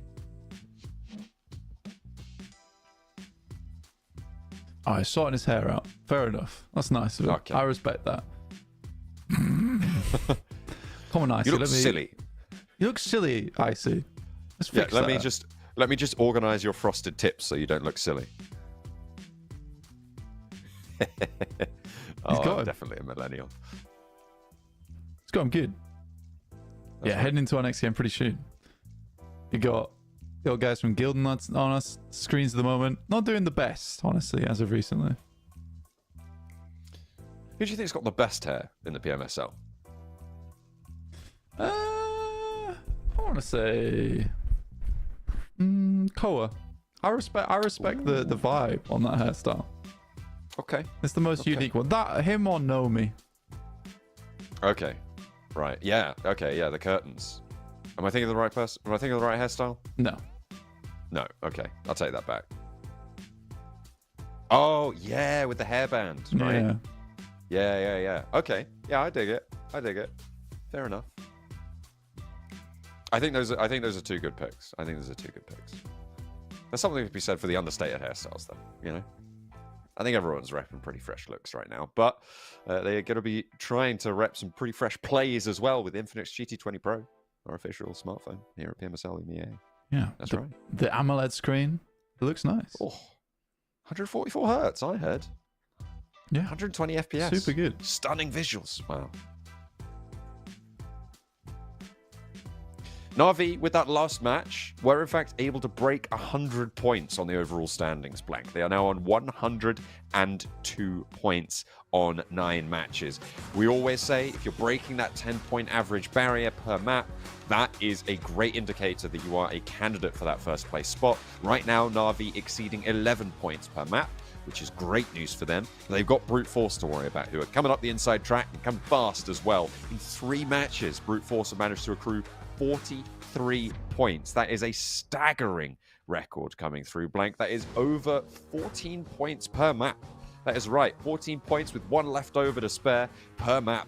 That gets them to that 43-point mark. That is phenomenal stuff to be coming out so early on from Brute Force. Let's see if they can keep that pace up. Slipovka to Primorsk. Sending down into the map of Wrangle once again. Heading over to this map. Obviously, last game was a bit of an outlier with an interesting circle that came through down towards that south side. in Sosnovka with Na'Vi claiming control over towards the cliffside edge, which is quite fun. Head down towards Primorsk, where we mentioned Virtus Pro will be dropping out. Vibes are already out of the plane down towards Milter Power and Mini Milter. Team Spirit with a very easy drop-off for themselves, and Brute Force heading down towards Nova Repnoya. So we'll wait for the circle to come on screen. Right now, Na'Vi and Brute Force head and shoulders above the competition, with no one really having the same kind of consistency from them. Pretty calm. Collected right now. But that western side, I think the vehicle drops over towards Quarry are going to be dangerous. The circle's okay. In general, it's always troublesome when it's split by the river, but it's big enough that it's not going to pose too much of a problem just yet. Positions to the south of the river at the moment more valuable. The more potential zones finish down on the south edge of the river rather than on the north. So teams might contest that a bit more. I'm looking at Trovo 2030 and Zeus right now. They are tangled together. It's going to be one hell of a unknotting process to be able to get them away from one another. Yeah, I think that when you look at the circle at the moment, it's so central, so a lot of teams will be taking good use over that west and east bridge. So it's sort of an interesting one in terms of, like, you could have a lot of gatekeeping going on, which isn't going to get punished too much in terms of, like, staying down towards that side of the map on the bridge edges. So you get yourself some eliminations off the back of that, I would say, for sure. IDVNRX Frozen already finding a pick off over towards Satan, though.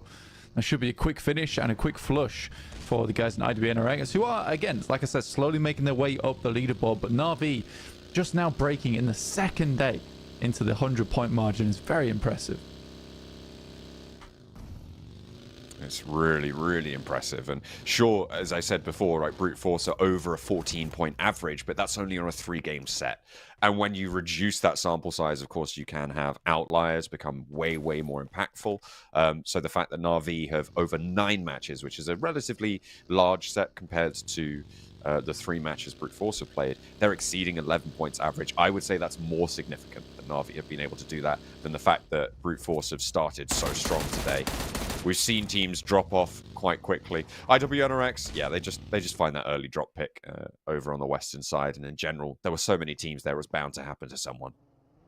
Yeah, absolutely. I think that when I look at where they dropped off, it wasn't ideal for that squad there from Power. Getting quickly caught off by IWNRX, especially how far Satan dropped out of the way from the rest of his team, attempted to pick up a vehicle. It was a risky maneuver, and they didn't pay off at the end of the day for them. First circle will be closing soon, though, so we're already into our stage 1 close, where we head towards zone 2. Reject, sorry, RC Bra. Over towards Rozok right now. Very central position. Should be able to have a good game off the back of this straight away. And Team Spirit already making that initial rotate. This looks a lot more confident, in my opinion, from Team Spirit. Yeah, I'm liking a little breath of fresh air for them, obviously coming off the back of their win. They'll try and convert with a good rotation. The mid game is where I'm going to be focusing more scrutiny onto their gameplay. I think that's as we talked about in the pre-matches, in the previous games where they didn't do so well in the Sandhawk in the first Erangel. That is really where they've come a cropper before making missteps in the mid game. So Mad Shaw will be crunching those numbers, analyzing those routes, distributing that information back to the team and making sure that they are ready for it. Kitsune as well, a powerhouse of mental fortitude. Hopefully he'll be able to adopt those strategies effectively. Twisted Minds. It's rotating through. Not having... The 36 points is not horrible, John. Put it that way. I mean, Doran, Lord, Coops, Robs, like, this should be a strong team. Again, they have time. They still have time. There's 2 more weeks to go, right? And it's usually that week 1 to week 2 where you see a drastic change in performance from a lot of squads. This week 1's a lot of limit testing, seeing what you can get them, what you can't get away with. But Na'Vi, they have really taken that limit testing to the next level. But again, that might change next week, where people read into their rotations, maybe read into the strategies they take, then maybe play a little bit more cautious on the outer edges of the map, so they're not so easily getting third-partied by them. Yeah, it does seem like a lot of sweeping has added to the Na'Vi tallies quite effectively, right? That is, in general, where a lot of those elimination points have come from. They've still yet to win a match, though. I mean, that chicken dinner eludes them still. Maybe one day. But for now, they don't need to win tiebreakers. They're 22 points ahead of Fireflux. Yeah, it's not too bad for them. I mean, for Virtus Pro, 63 points. Fireflux is 80. I mean, there is that step down, right, between first and second place at the moment, between the two teams at the top. And Fireflux plays a very different gameplay to Na'Vi, which is why they are behind by 20 points, because they don't feed into as many eliminations as Na'Vi does. In the meantime, I want to see more from Virtus Pro. Maybe it was just the hair that was causing problems from Icy. Wasn't in the right place. That's a hefty nade. I'm surprised it didn't take him down. Nade over the top from Al-Haji. Eren gets away. Tail between legs, but you'll take it if you can survive a moment longer, especially against power. These guys are fearsome. 4th place on our tournament right now with 62 points. But a disengage potentially for Zeus or a reposition for a new engagement. You can see they're split 2 and 2. Power 1 and 3. With Easy isolated. Could be vulnerable, but not going to go for the roll down here for Zeus. They're going to hold their guns for the time being.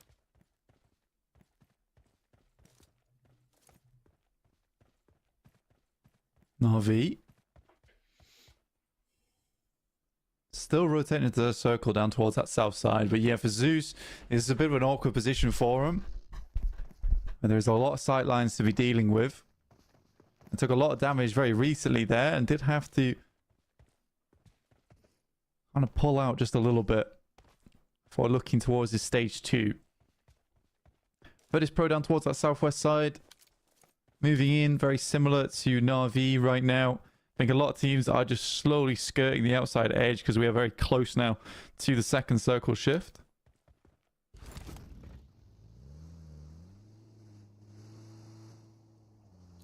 Twisted Minds on the north side of the river.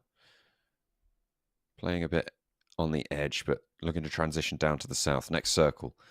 Going to be coming on through. Twisted Minds, I mean, they're moving into a position to go either north or south of the river based on this next circle pop, and it goes out to the west. This is a great opportunity for them to move into ruins there. There's that castle position. They could play split along the riverside. They could move down into the compound that sits on the east edge of that Everest position as well. We'll see what they opt to go for. Everybody moving past Pachinki and Roshok through school and the surrounding areas as well. This is going to get dangerous on the east.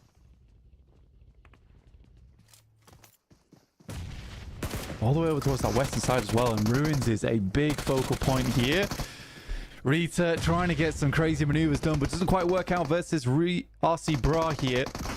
Maniac comes through on the side, nice nade through the window, but not enough as Eren shuts him down as Zelly hits the deck. Careening in on the vehicle, though, takes one with it. Maniac down. What's that double roll down coming through from Silas? He goes over the top, over the ridgeline. He pays the iron price for it, but that is completely dismantling Zeus. Trovo 2030 rocking up third-party potential here. Only 2 for RCB. Only the 1 on the backstop. Going to be holding over in Sunken. And Zeus caught unawares by Silas. He gets a double rundown in the vehicle. That is a crazy turnaround. And now Trovo have to fight. My days, this has been a weird one. You got Power here setting up the smokes because this team has had a bit of a struggle to the start of the game, losing Satan so early, and now Virtus Pro come on in. They do lose 2 players to Power, which is not ideal for Virtus Pro. Again, so many teams looking to play more central, and Na'Vi is one of the few teams that does like to play this edge playstyle. They're all the way up to Everest right now. Yeah, they've gone for that edge sweep. Twisted Minds ended up going for that castle 2-2 split in Ruins. So they control a lot of these river crossings. Quite a few teams actually broke north blank. Heroic, Guild, Falcons, all still north of the river right now. There is still a decent chunk of land that's there. But it's going to be more and more difficult to get across as time goes on, as teams start to filter their way in. Nobody's taken the compounds to the east side of Everest just yet. And everybody's still embroiled on the north of Pochinki, rolling hills out in the middle of the open.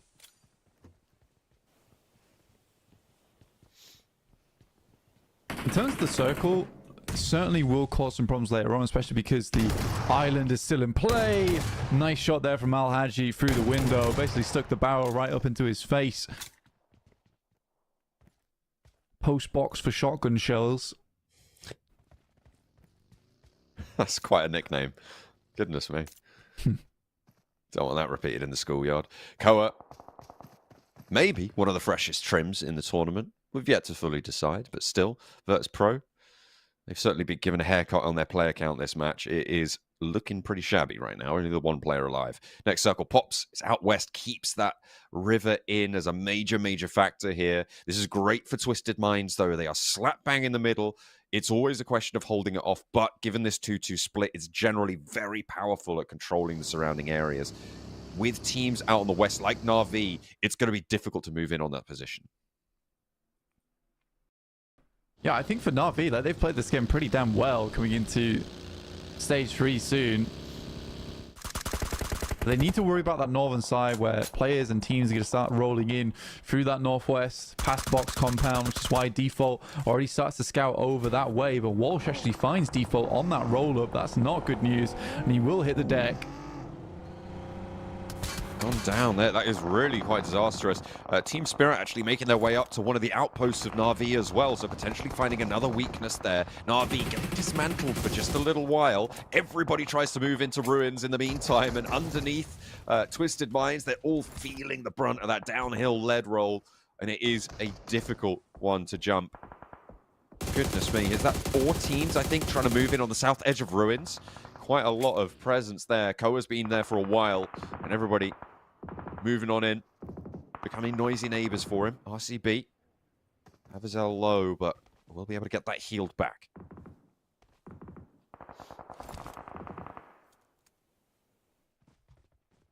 So right now, with this circle pushing further and further over towards ruins itself, you've got a lot of teams clamoring for that position of the map at the moment.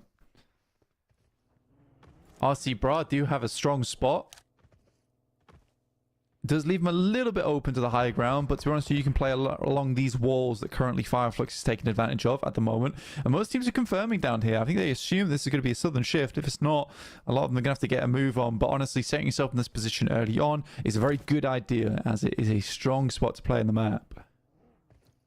Vibes making an interesting choice to rotate up north over the top of the river. Will clash with Guild on that northern side. Vibes only the 1 point so far in their matches that they've played. They've had 3 matches on the battlefield, but yet to score more than 1. See if they can double their points tally this game. What do you reckon? They get 1 point or 0 point? I don't know, man. I think for Vibes, I've been very much questioning of what they've been doing since the early portions of the day, in terms of some of the crazy rotates they've been attempting to make and then just crashing upon teams with no real idea of what they want to do next. So I'm not been super impressed by Vibes, and they don't have bad players on the team either. Right? I mean, Brute, Victor, Tree, Zols, Mozero, these are all storied players. They've just not been meshing well at all, which is, it's sort of funny because you take the two teams in terms of Twisted Minds as well as Vibes. We've got a very strange scenario going on here where, although Twisted Minds aren't doing great, they're not doing as bad as Vibes, so they're meshing somewhat better. Yeah, it's an interesting sort of turn of events at the start of this season. Showing some cracks in foundations, potentially. Vibes, I mean, I like the outposts on the north to hold out Guild, but getting across now, they've fully kind of committed to this center river island, and it is a very difficult crossing to move down south. Potential to cross over towards Sunken if they manage to get across this island, but still very, very tricky for them. They're kind of banking on getting points off Guild here. Na'Vi, taking more shots, taking more damage. They moved into the north side of ruins and have managed to do so with 3 of their players still alive, but Lemon down, crawling his way back. See if they can keep that res. I do like Twisted Mind's position, honestly. They have one of the strongest spots towards Castle. It's a really good place to be. Ooh, Richter does find a roll down. Potentially, this is the start of something good for Vibes. They already find themselves 1 point on the elim. There we go. Doubled their points tally. They found it. Guild is going to be their main supplier of points, though. That is true, but that's quite mean also. We'll see who's going to be able to do it. Currently, Guild averaging more than 1 point per match, which means that they are in the lead. Brute swimming on around the pillars as Vibes look to hold the bridge line. Jakey not going to be able to spot anything. Now a potential reposition to come on through.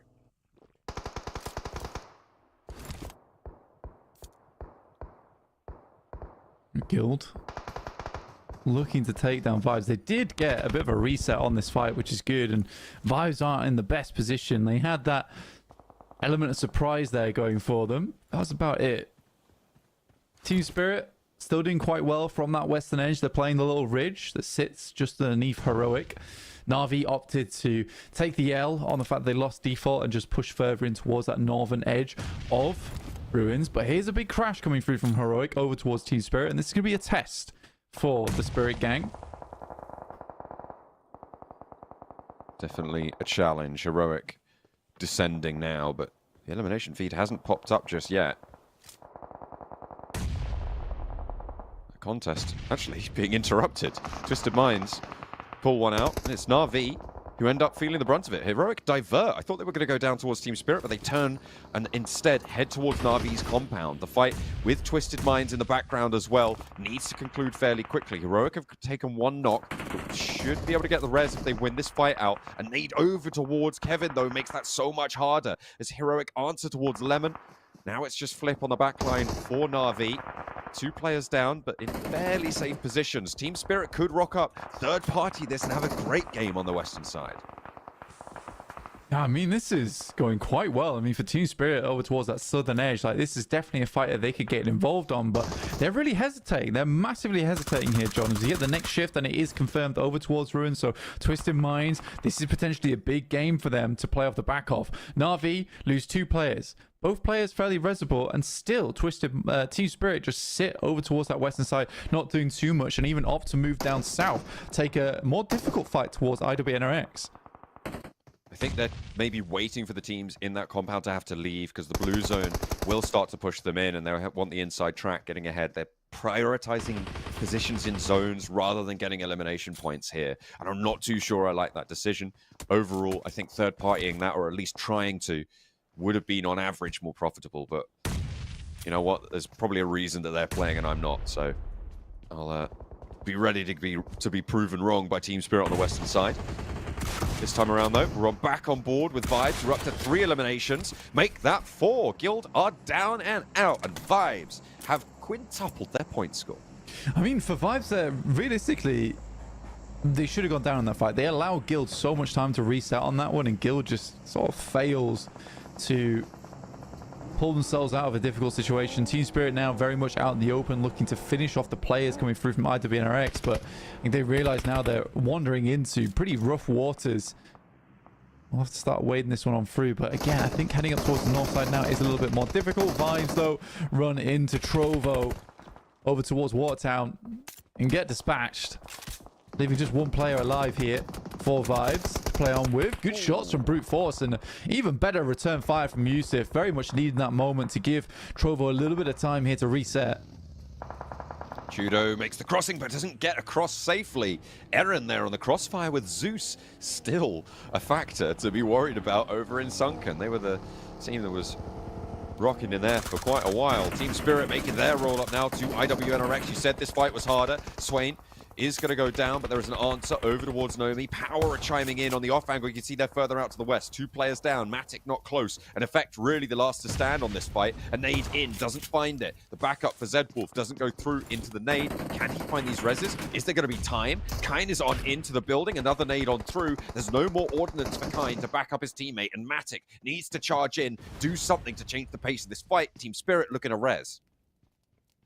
Goodness me, this is good news for Team Spirit, and like I said, a good test of character for this team. That nade could be brutal though, heading on over towards them. Nice shot over towards Matic, and that's very bad news. And like I said, that's a brutal nade. It's a re-knock onto Kitsune, and that might just be the majority of Team Spirit being eliminated. I think they had to give it the ghost and just try and remove these players from the building. And again, Matic just plays a little bit too far back. And you just have to push in there, play underneath, inside the same building, get one person to res, one person holds the stairs. And for Team Spirit, it's just some plays where it almost feels overthought, I'd say. I think that's fair. It's a little bit too cerebral. I wanted that third party up to the north side. It just didn't come on through. And now Na'Vi have actually managed to find their way up towards the walls here. Potentially that could have been the privilege afforded to Team Spirit. But now Na'Vi have that chance to extend their lead even further on these points tables. Brute Force, they have Neos still remaining. And whilst normally I would say they don't really have much point scoring potential into this match, we have seen what a single player can do in these lobbies. So we'll see what more is in the back pocket for Neos. All of Falcons, though, out to the east side of him. I think that's even maybe too much for Neos. Yeah, I mean, for Neos, he's done well, but it's going to be hard to hold the line here. It's just not the same kind of terrain where you can be that cheeky solo player. I mean, it looks weird right now on the tables, but it's because they've only played one set of matches so far compared to other teams that have had 2 days to work with. A Brute Force at 43 points is really quite impressive, despite the games that they've had as well. Al-Haji ripping the Falcons, taking their wings away as they attempt to crest over this ridge. Good shots from Easy, even trying to take out the backstop. That's fantastic. That is a huge result for Power, and even bigger result for Brute Force, potentially, to be able to survive a little bit longer. 9 teams now remain. I'll take that back. They're out in 10th, because they will be going down. Just the one elim. Neos get spotted. Falcons soon to follow. 9th place for them. As Power strut their stuff to the south side of the circle. 3 players remain on their side, but they've got 9 elims already, Blank. They are doing work here. Twisted Minds as well, protecting their northern shores, and 6 points for them. Yeah, I mean, for Twisted Minds, they're almost certainly in a strong spot to take this game, honestly. It has just a great start to the game, just great positioning. They've allowed Marcelo up towards Castle side, but they're more concerned now with moving down towards the south. RC Brat, Power coming into contact. El Hadji down, Easy down for Dan with nades flowing in his way. That looks good. Oh, he just about turns around, turns away from that one. Kine wants to put another one down range, and I think one of those may just connect. RCB as well, just peppering the bunker with grenade after grenade after grenade. Easy crawls back for Dan, has cover, may be able to get this res off now.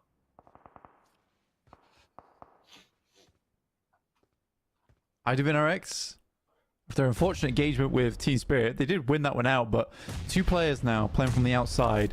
There's likely a salvage game for IWNRX, who've been slowly working their way up the ladder here. Has been one tough grip at a time. They're almost there now. Twisted Minds heading over towards Na'Vi. 2 players alive. That is a stunning grenade from Lemon. This man. It's like watching Caitlin Clark on the Indiana Fever, just putting up 3 after 3 after 3. Can't stop him. Excellent vision. That's a basketball reference, Blake. Oh, I didn't get it. Oh, sorry. Apologize. If you haven't been tracking it, Caitlin Clark's been making waves in the WNBA. Definitely worth a watch. Anyway, back to this game. I like esports, me. That's true. That is true. Never made over the So top. do I. That is chonky over towards Twisted Minds. Again, Lemon is just setting these up so fantastically, and it just keeps chunking. The guys from Twisted Minds, they have eyes on, though. With that little nade, it gave them a little bit of information where at least one player is at, and they made the crossing. and get behind Na'Vi. This is always the difficulty for Twisted Minds as they move down from Castle here. Is actually finding a viable position to play within the circle. But honestly, from this little position here that Flip as well as Lemon is playing, they could comfortably 2v4. Oh, a big nade on the entrance. Twisted Minds 1, 2 knocks immediately. An excellent volley from Flip and Lemon tearing out for a third. That's Zedwolf chiming in. Last player, Coops, is there. Lemon takes him down to a sliver of HP. There's off angles to be found. The Molotov to burn them away. Oh, Lemon just does not let up. Doran goes down and just one player remains. Only going to be Coops around the sidelines. Flip and Lemon giving them a run for their money, and Twisted Minds have it all come crashing down. Lord under pressure as Lemon dashes out wide, taking damage, but he's now got the off angle. Coops' position entirely known, takes one, but the other is there, and there is a 1-2 punch to take Twisted Minds out of the equation.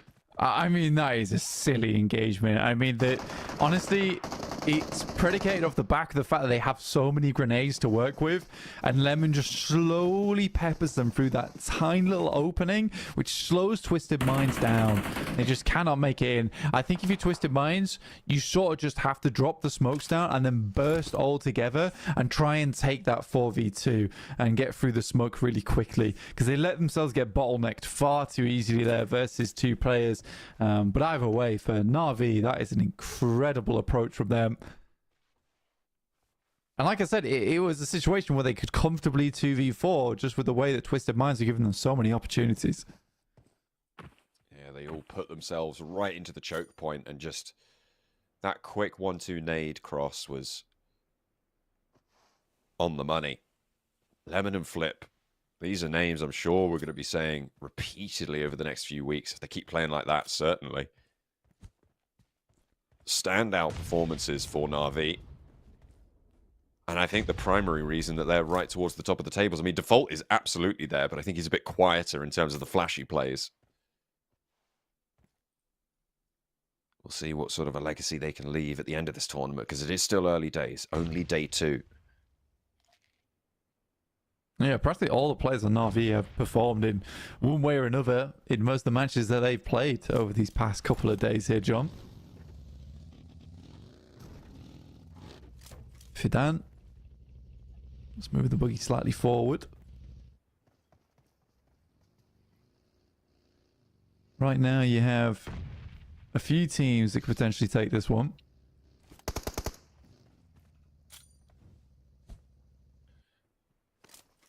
If I had to guess, I think I'd give it to... Actually, you know what? That's a really tricky decision. I think I would probably just give it to RCB on the east side here. Yeah. Although, getting out of that area is always difficult. The high ground that they have to deal with around them. Kine, he's got 2 players around the base of this tower. A nade goes a little bit long, but he pulls back, and Zedwolf isolated on an off angle. Power know that they can't go for this peak safely. There's the light up. Immediately Zedwolf responds, and yeah, there's just no way you can step around that. IWNRX continue. 6 elims found, adding to their tally. Fireflux moving in, trying to find RCB openings, but not really being given too much here. These smokes stopping them from running straight through. They start to fade now, though. Sulke re-smokes that cross, as does RCB. Both of them think it's a good idea to cut off that vision line. Loxy. I'm going to take some shots.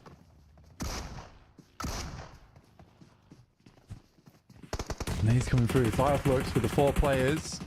5 elims. They've been looking a little bit down recently, but still close enough to catch up towards Na'Vi, but not if Na'Vi continues to pump points, even when low on members. Nade comes out from Koa on Virtus Pro. And a second one. He's been solo for a long time as Koa. He's now up into 4th place. A challenge at range against Easel. It's easy for 1. Will he find a second? No, of course not. Don't be silly. He is going to get taken down. That's an off angle, naturally, to deal with the threat. It's Na'Vi. And now they might be able to find RCB as Lemon tucks in. Has got the last first aid in the back pocket. But Fireflux on 4. RCB on 2 now. Fireflux up against the wall, though. And if nades come through from Na'Vi, you know how efficacious they are. Reposition for RCB.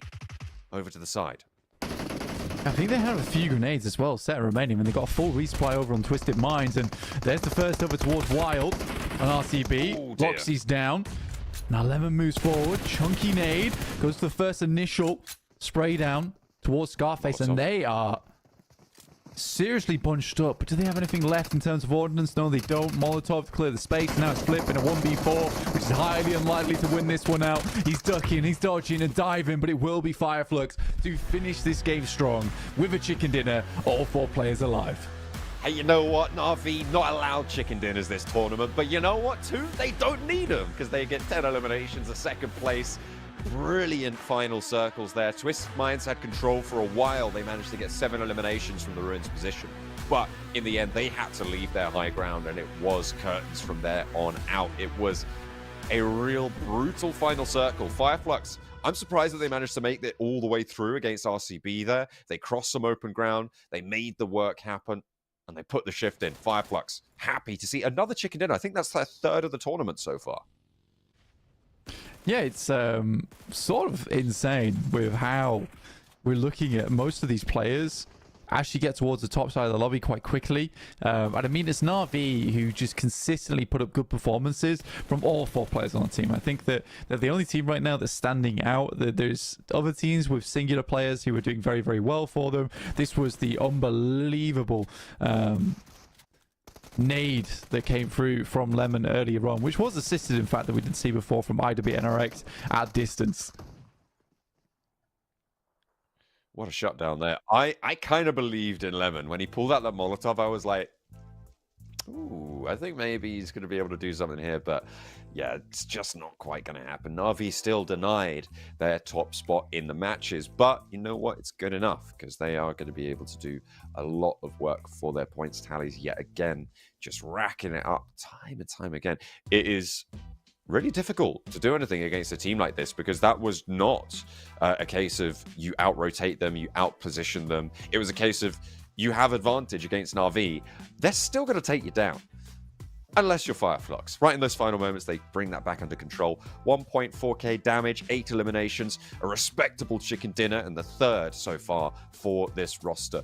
And that's what we wanted to see from Fireflux. They have been out of the limelight for a while, been sort of pushed to the side by IWNRX and S2G before that as well. But now Fireflux, potentially the best team in Turkey. I don't know. Remains to be seen. Yeah, it's weird. I mean, technically, yes, they are right now. I mean, Fireflux are just playing this more placement-heavy playstyle, whilst Na'Vi is just wrecking faces. But it does feel like they play some more over-aggressive. I'm not sure how well this will transition into an international format. It's the same question to be had when you look at IWNRX's run from last season.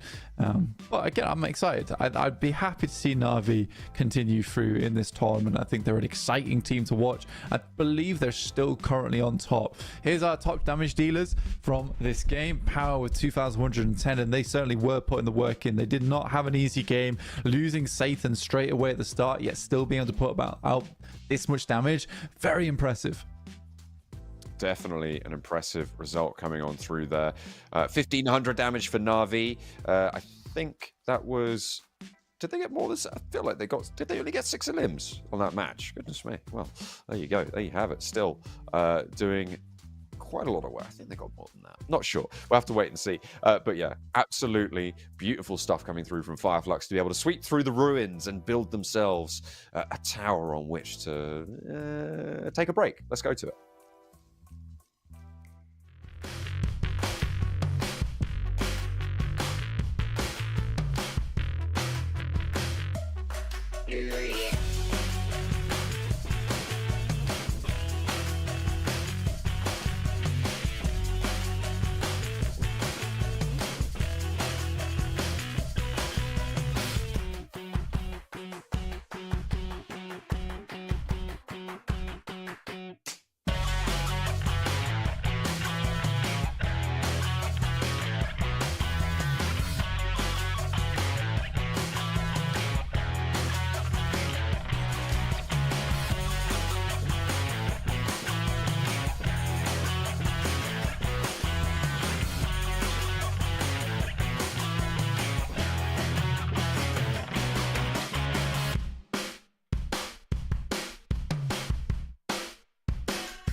Fireflux continue to step up to the mark here in the PMSL EMEA as we go in towards what is going to be our first Miramar of the day. Fireflux able to take their third chicken dinner of the tournament so far. Na'Vi again denied that first place spot, but it's going well for them, so you can't really complain.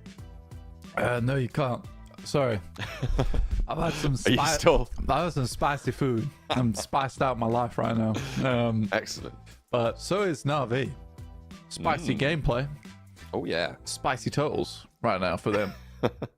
Doing Let's really take well. a look. Look at that. You're all dang. right. Do you need to go get some milk?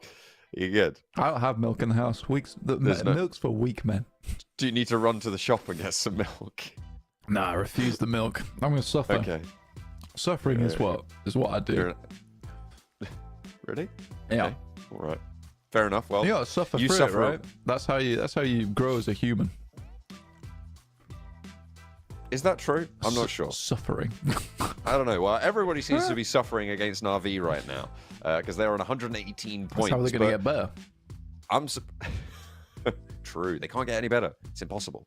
Fireflux. No, because they're not suffering. Everyone's They are suffering against them. Oh no, he's suffering? not. Yeah. Suffering from success. Exactly. That's how they're gonna get better. I get it. So they're going to stop succeeding? Well, no, technically, if they will suffer from success because after this week, everyone's going to be researching exactly what Navi's doing and they'll find out all their strats, and then they will suffer from success. Ooh, that is a success-based suffering right there. But them and Fireflux leading the pack right now pretty distinctly.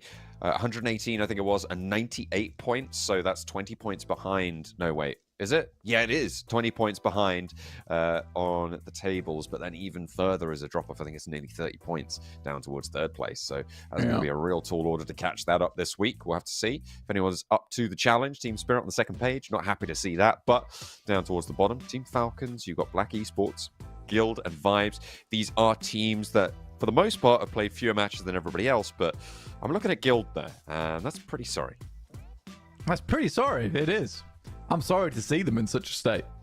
That's not spicy at all. Same for no Vibes. capsaicin to be seen. Same for Vibes, you know. 4 matches, 5 points. Bad. Very bad. Here's Na'Vi, head-to-head with Fireflux, who currently have 3 chicken dinners compared to Na'Vi's 0. Zilch. Average placement still the same, though, which is certainly interesting. How many times have Na'Vi come second? That's what I shall endeavor to find out now, because they seem to, obviously with that highest average placement. Yeah, in day 1 they had a 3rd place and 2 second places, so it's not like they're not getting late into games. I think today they've had a 4th, a 3rd, and a 2nd, so they're getting very deep into these games with high elimination counts, but they just can't quite close them down. Yeah, and that is the problem for them, right? In terms of closing.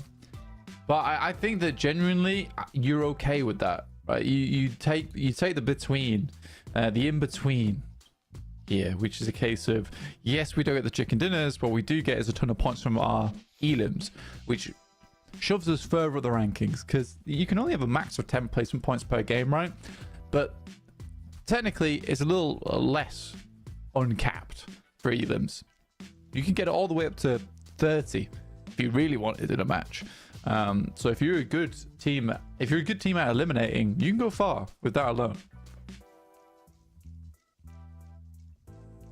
What do you think about that? Ooh. What do I think about that? That's a good question. I think that it's been proven that high elimination focused teams can do well, can do incredibly impressive things. I mean, obviously, most notably IHC back at last year's PMGC in Turkey, in Istanbul. That was in Istanbul, wasn't it? Or I just made that up? No, it was. Yeah, you're correct. That was last year. Okay, you're yeah. right. It's all right. I had a little bit of a moment there, but I brought it back. You had a spicy IHC moment. did incredible work just being elimination focused, and we'll see if that's repeatable, because Brute Force are kind of doing the same as well. They are turning the pace up, because right now they are on an 11-point average to boot. Just keeping neck and neck with Na'Vi on averages, a little bit ahead for Na'Vi, but very close right now. So it'll be interesting to see how that rivalry develops, because of course Brute Force are 6 matches behind on the tables, but they are closing the distance. slowly but surely closing that distance there. And I mean, for Brute Force, it has been a pretty good set of games for them, getting up to 8th place now. Like I said, they're the only team within the first day's play of matches that have made it into the top 14, right? Which is sort of insane. You can see there, like, it's a big difference between just the 4 matches played compared to all these teams with 10 matches total. Wild stuff for Brute Force. But sort of what we expected from a team like that, who is fantastically strong at the game. But this is our first Miramar of the day. We'll have one more after this. Right now, most eliminations goes through to Lemon and Flip. 25 and 23 a piece there for Na'Vi. They have been doing quite a lot of work, but there's Default as well, and he is always that ever steady presence on the rudder for Na'Vi. Really strong stuff coming through from that guy, and he is hoping to keep things going on those damage numbers as well. Just putting in that shift like a workhorse for the roster. South Circle pops on out on a fairly central plane path. Virtus Pro happy. Team Spirit, please don't fluff this one up. On that south side near Chumacera. You need to take this one under control because it's getting silly now. Come on. Stop misbehaving. Yeah, because they can do better. They can do a lot better in these games. No. I thought we'd left these days behind us, Blank. The Picardo hot drop, the classic. I mean, when 2 teams want to drop here, certainly can happen. I think Falcons would be the team to do it, though. Ali, Ragnar, Spark, and Hope all wanting this position. RC Bra, though, I would probably categorize them as a team that could take this fight. Na'Vi, gonna toss a smoke at the Docker machine. That'll get him. That was the smart play, actually. Try and force him out of position, thinking it might have been a nade, and that gives time for Actor to come up behind, but Default's down. Now Docker Machine's got a bit of a task ahead of him. Ooh, nearly gets it done, to be fair. Actor does keep things on lock, and Default will stay alive. Team themselves up as 4. There's another smoke. Yeah, Foot Chaos, they don't want any of that.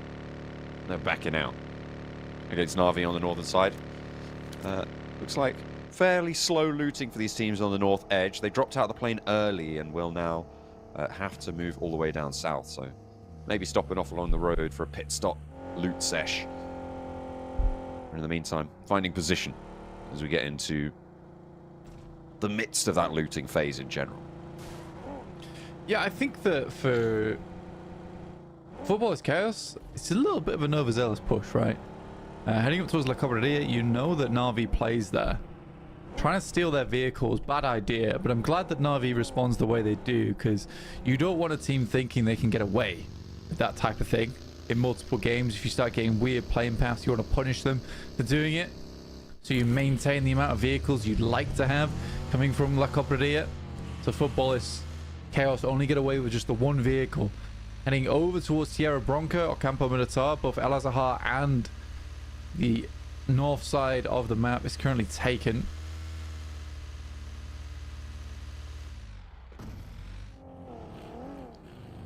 Zeus making a fast push down south.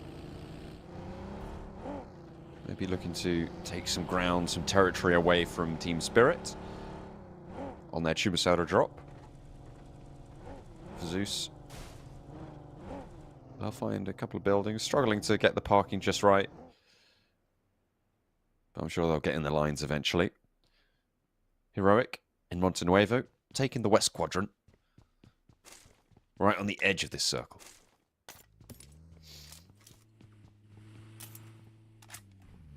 Heroic on our screens. They had a interesting start to their tournament where we were sort of impressed by them. Some good grenades came out, and it was sort of just that one game on our angle where we were like, wow, this is actually a team and a half. But from there, it's been going from bad to worse for Heroic. Consistently dropping the ball in these games. Dropping the grenade as well, really. Blowing up at their feet. Meantime, Southern shift on the circle, though. So for Team Spirit, this is a game for them, potentially for Power. Trovo 2030. I think they've got more gas in the tank. I mean, this is actually a fairly decent team. You look at the leaderboard, and it's a team that we've not spoken too much about because after that win that they were able to acquire for themselves in Erangel, it did shoot them up the rankings quite a bit. But definitely not a team that I've had too many complaints. It's just been some fights haven't gone their way, some fights have. And that's led to some more points overall in the lobby, but nothing spectacular yet coming through from Trovo 2030.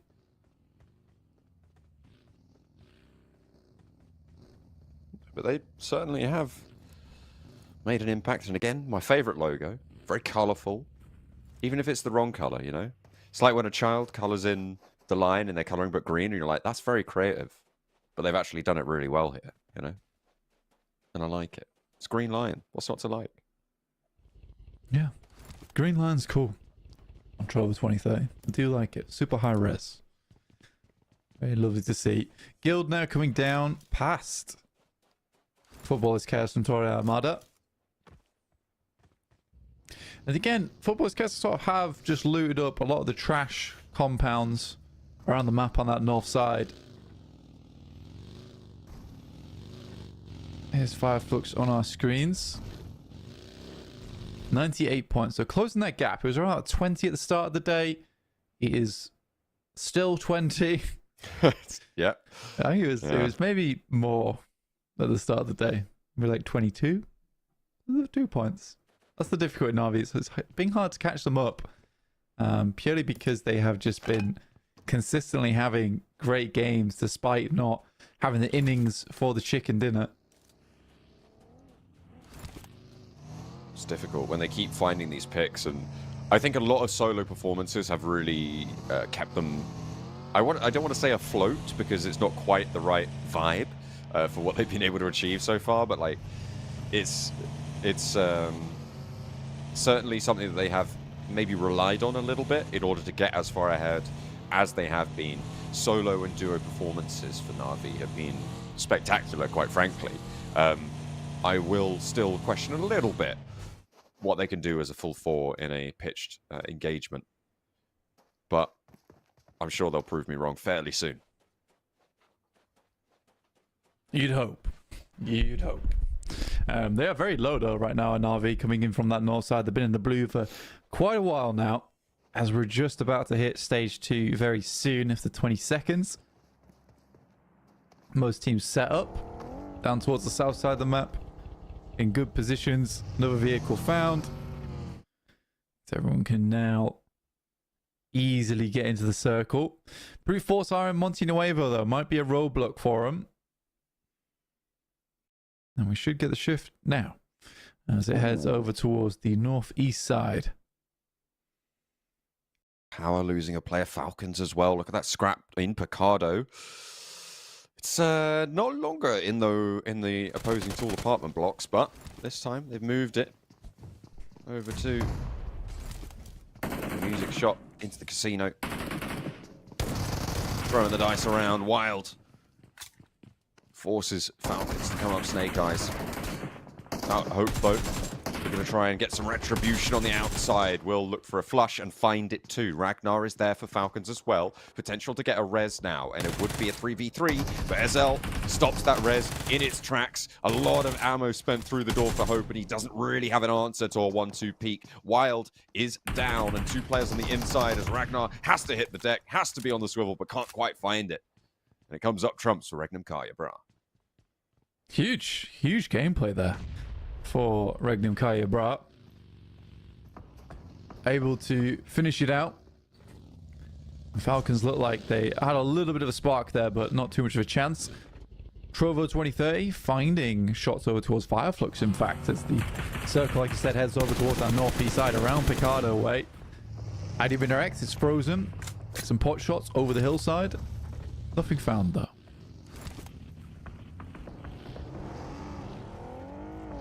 Twisted Minds mounting up again. Down the ridge they go, finding a new position. IWNRX. I mean, this is a pretty solid location for IWNRX, but they do have across the way Trovo 2030 to worry about. 3 points ahead of them. So right now, outperforming. Fireflux, just on the western point of Los Leones, right in the suburbs. You know, you need to get 10-minute taxi to get the shopping district from there, but they're not looking to shop. They're looking to farm points here. Unfortunately, no one too close by for them to close that gap between them and Na'Vi at the top. Not really. I think that Fireflux and Na'Vi kind of in a world of their own at the moment. Was the top side of the tables. Everyone else underneath them a bit more scrappy, whereas Fireflux and Na'Vi realistically the only consistent teams in our lobby at the moment. Guild Esports taking some shots over towards Vibes. Two teams got a bit of a rivalry coming along. If you look at this circle here, though, I think most teams adamant over towards that western side where there's a bit more space to play in, a little bit more high ground to work around with. You don't really want to be one of those teams that is playing on the edge of Los Leones. But you might have to be. Head over towards this side of the map. Again, a little ridge side where IWNRX is playing. Actually, very fantastic position to play in. If they can control that well, they'll have a strong end to their game. There is sort of this crater to the east side that if the circle shrinks in such a way that you have your back to the blue and then top that ridge, the east side of IWNRX it becomes really, really powerful. The issue is that you can't hold that position until the far east side of that big crater is gone. And right now, you've got Guild, you've got Vibes, you've got Virtus Pro, and Foot Chaos all going to be on that far side of the crater. It isolates a lot of the ground in this next circle, forces a bit of a donut ring around it to occur. Ricardo still exists as well as a major factor, so this is going to be a tricky rotation. Brute Force now with a challenge. IWNRX trying to hold them off on the roll-up. Freepod going pretty slow on the outskirts, but just about evades the first spray. Will there be another one to find it? Freezer goes low to a nade. IWNRX inflicting maximum damage on the roll-up. Freezer down and low. Looks to get burnt out of the vehicle. Will not quite get flushed. Judo found an angle on towards him, but not quite going to get that knock either. Two players down, a nade in between them. Chudo goes away from one and straight to the other. IWNRX holding this push-up beautifully. Neon's trying to get a cheeky angle on him. Can't find it, though. Yeah, it's a really cool nade coming from IWNRX, just bouncing them up the ridge side. Create like a airburst explosion that's going to do a lot more damage. Oh. And a lovely nade coming through from Zed Wolf, I believe, there at the end. Coops will at least steal one. That's it. Look at him. The cheeky rotter. They know what he did. They're like, what?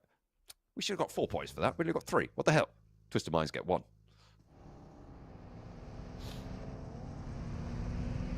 Just the one. Everybody gets 1. I mean, for Twisted Minds, looking a lot smoother, I'd say, in these games overall. Yeah, IWNRX playing on that warehouse, really strong position. I think Brute Force also realized that, tried to take it away from them, but IWNRX were more than ready. At this stage of the game, is stage 3. A lot more sight lines onto multiple fights are opening up. Here's Team Spirit, though, rotating through Los Leones on the eastern side. This one is certainly awkward, because where do they go from here? Virtus Pro are in the way, right? Like on the north side of Los Leones. And then you've got Vibes and Guild even further beyond. So maybe they look to try and slam in on the northeast side, past all the way and going outside near La Bandita. We'll have to wait and see. Heroic and Trovo 2030 now clashing. Heroic are trying to get the roll up, and it looks like defense is going well today on Miramar. Kevin down. As Walsh makes it to the wall, makes it into the ground floor as well. Yusuf has the nade cooking, drops it right at his feet, bounce around the edge, and Walsh has no idea what's coming. Certainly has an impact, though, a third player, and I think that was a 720 on the roll-up on the vehicle. But it's not going to matter, because they go down. No points from the judges for that. None at all. Team Spirit. We asked where they would go. They've moved up and over towards Virtus Pro. Another knock over towards Bishke is good. Kitsune's out, though. Virtus Pro down to 3 players with that knock coming through, and they're looking to remove Icy Boss, Bakoa, and Malloy. Come from behind, look to go for that pincer. but there's a double pincer potential to come on and into effect, with effect on the middle. Looking to try and get that wrap around. Two players from Team Spirit holding their nerve, but a nade blasts through effect. Takes a lot of damage onto the other players as well. Hits the drop shot. Maybe Kitsune finding something, but the nade goes low. Downstairs, they've already crawled up. Effect can't really get rezzed here. Another nade down low. Nomi has a cook up top. Matic at the back line trying to hold things down as the res comes through for VP. In the meantime, a long nade tries to sequester Matic, and Nomi falls to another, but the door frame being held now. Matic has control of the long angle. Looks for more onto Koa, trying to stop anyone from moving in and up the stairs to keep his teammates safe. That is the name of the game right now for Matic, to keep as many of them alive as possible. Virtus Pro, they know he's there. He darts up the stairs, may be able to look for a res here. Problem is that Matic only has a Mini 14. He's got no close quarters combat weaponry. Purely playing into the Miramar map. You'd hope... Oof, that is a horrible Molotov to come through. That is Team Spirit down and out. Virtus Pro lived to see another day there, not even losing a single member on side. So many nades went through, did a big chunk of damage, but to multiple players, and all of those were quickly first aided back up again. So RV have managed to get 4 eliminations in the meantime as well, Blank. So again, high performance coming on through. Fireflux with 3 towards the top of the tables. It's only Power who are destitute of points so far in this match. Trovo 2030, they've managed to rack up 4.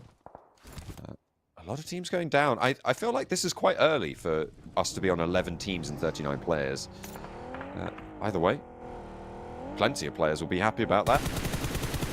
The majority of the lobby, although not all of them, Foot Chaos, they were the team that decided to descend into the crater in the midst of all of this gunfire, and they're sort of just relying on everybody else to conclude the fights around them.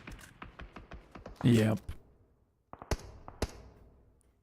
Again, it's a curious circle. A lot of open space here. IWNRX is kind of just seeing themselves very pretty right now in this warehouse on the western side.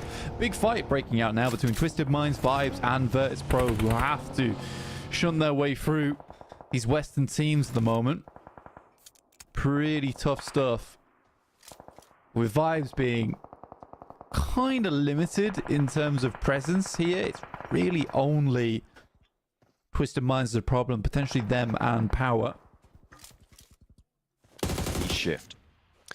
Now, I'm again looking back up towards that crater. The ridge lines that sit on the north side of this circle, for Na'Vi potentially, could be incredibly strong. They just have to get rid of Foot Chaos, and then that north side, they can look to transition to the road when the time is right. There's a lot of opportunity for play there. Relatively uncontested. We'll see if they're able to execute on that. On the east side, though, Twisted Minds sit across the way, and that's going to make things tricky. I don't know how well this east side's going to go for Virtus Pro, but they're on form. Let's see what they can do.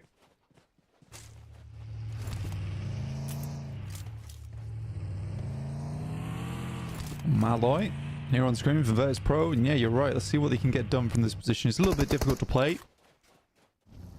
Get the circle moving further over towards Twisted Minds and Power in super open spaces, but it's just a lot of these little hillsides and ridges that are going to be the big points in this game that players and teams will work around. Na'Vi up to 5 elims, continuing this prowess of performance that they've had over the past 2 days. It's just not letting up.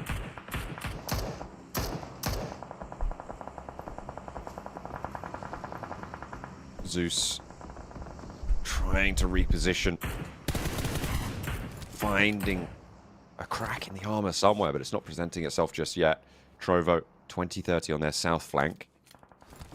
Want to keep them bowed down for as long as they can, but it's not going to be too easy. Na'Vi rotating around, and they want to establish fully on that south ridgeline of the crater on the north side of this circle. There's RCB trying to get the rollout. Zedwolf not going to let that happen for free.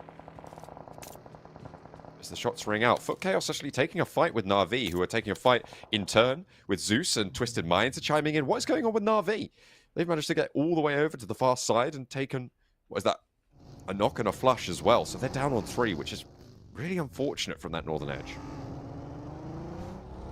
Yeah, again, for Na'Vi, it's a tough rotate to make for them with a lot of sightlines that are open. It's a bit of a bizarre position to play in quite a few times, just in terms of how quickly you need to be on the swivel over towards this side of the map. Twisted Mind's sort of safe in the fact that they do have this little outpost to work around with. As for IWNRX though, but more and more teams are going to look over towards this position and try and take shelter over here. Some great nades, which we saw earlier on from IWNRX versus Brute Force, and looking to send some more over towards them. That one is just a little bit further. Might have taken down Rita. And the one before it, just a little bit shorter, would have done the same, but not going to be allowed to do that just yet. Zeus putting pressure on Na'Vi, have actually moved a lot closer to this fight. Default spotted though, and IWNRX are starting to eat up the rest of this side of the lobby. That northwestern edge becomes a big old smorgasbord for IWNRX now. 5 eliminations they've managed to rack up. 2 players from Na'Vi on their northern side, 3 from Zeus on their south. But at the moment, it looks like nobody can really find an opening to get in and towards them. However, the blue zone, it's pretty indomitable when it comes down to it. So they are going to have to figure out how to get away from that one. On the northwest side, they're kind of stuck for the time being whilst this fight keeps going. Yeah, very much so. IWNRX. Swain here, continuing to throw those nades over the top, looking down to deal with Na'Vi, who have made their way down.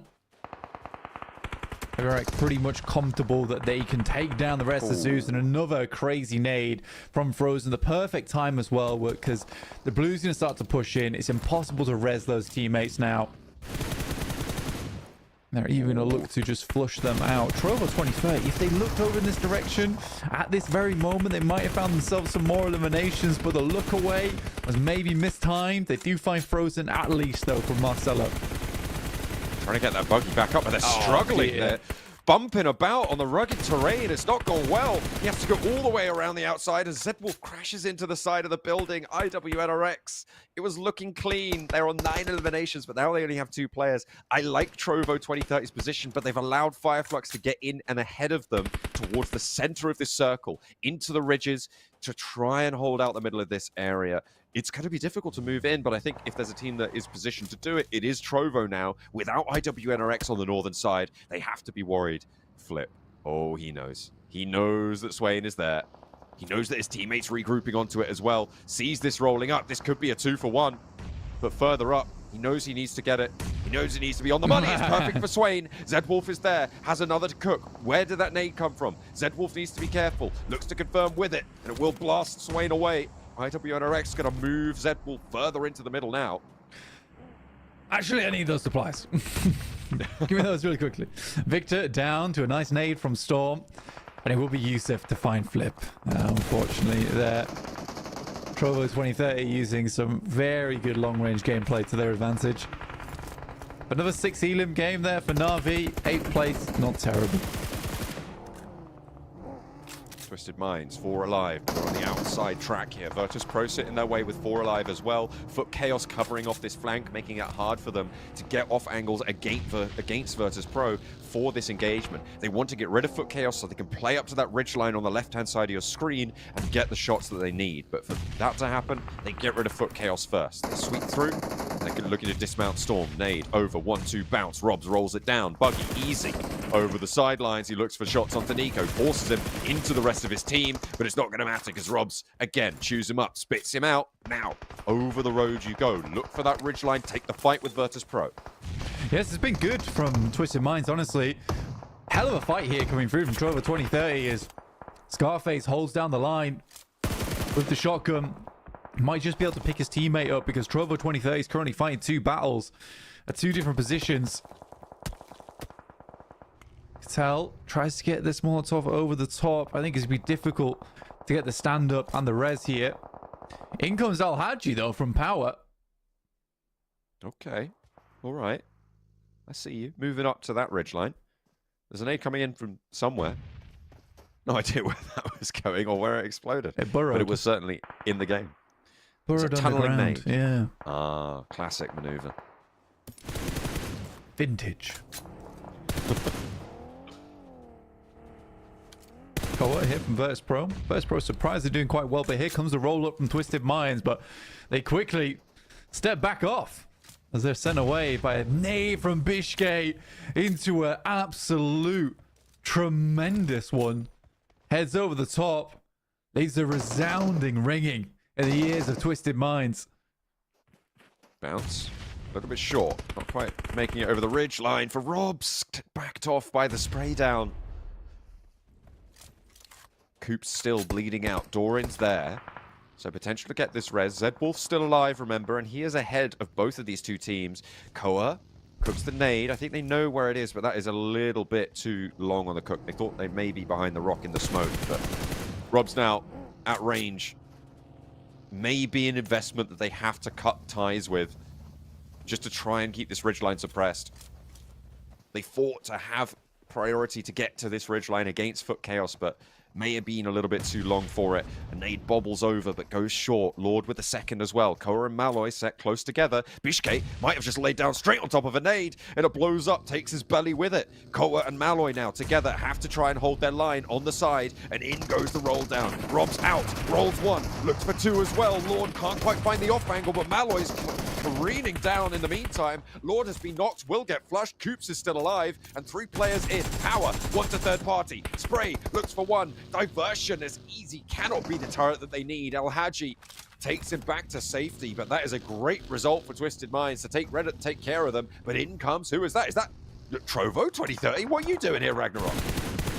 I know. Come on in to have a cheeky peek, see what you can get done. Maybe pick off a couple of players there, get some more points on board.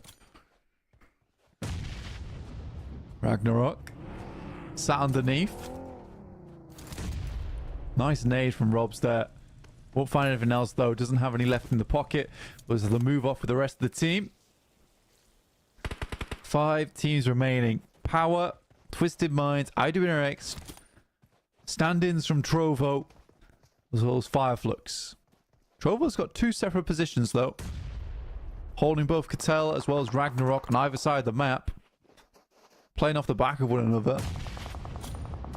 Dear. I'm really not unsure about the flex out from Ragnarok. I mean, sure, they're looking for options, but left it high and dry. Cattell may be able to do more against Lux because he's being bowed down by Twisted Minds, but in the meantime, on that north edge, just the one player now for Trovo 2030. A sliver of HP. Facing off against the one from Fireflux. IWNRX are finally eliminated. We're down to 4 teams. Only 3 players alive for Twisted Minds, but they are keeping things going. 13 eliminations. Looking for the spray down. Now Haji is next up on the menu. Easy behind the vehicle now. A burnt out Husk. Will he be able to set it alight? No. He is quashed. In the meantime, the nades go downhill. Take down the last player from Trovo 2030. It's all up to Fireflux. Can they put a 4th chicken dinner on a board with a 1v3? I mean, it's not out of the question, but Twisted Minds know exactly where this player is. They know exactly how to handle it. They've got the angles to deal with it. They have the inside of the circle. How do you lose this? Well, you just don't. Twisted Minds close it down for a chicken dinner. Fireflux falls 2nd place. A huge elimination count coming on through as well for Twisted Minds. I think they managed to get up to 16, 17 towards the end there. A great result for a team that lacked coordination. They have managed to pull something out of the bag now. Yeah, this looks a lot better, and it felt like the team was playing off one another really well too, which is what you want to see. So I was very, very pleased with what we saw from Twisted Minds this game. A lot of it made sense to me too. But yeah, for Twisted Minds, it's been a long time coming in terms of getting a strong win like this, because every single player on that squad is very, very good at the game.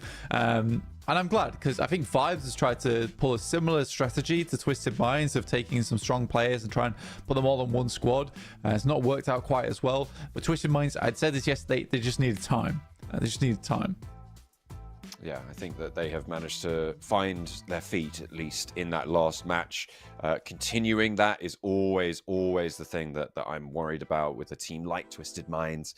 You put them into the right fragging positions, we know what these players can do, right? They are so storied when it comes to the PUBG Mobile scene. They did phenomenally well over their careers so far. And now they're finding a new pace, right? And to learn that new song sheet is always a big task.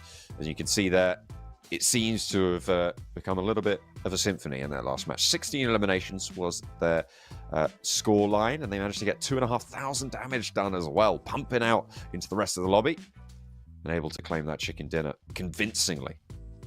Yeah, 2,500 is very, very impressive, honestly. So I am enjoying what I'm seeing here coming through from Twisted Minds. Cattell, though, with highest damage of 885. Really good stuff. Trovo 2030, I said they hadn't had any spectacular games yet, but that was pretty damn good just in terms of salvaging what was a very, very difficult game. But Rob's 8 eliminations, that's what you like to see.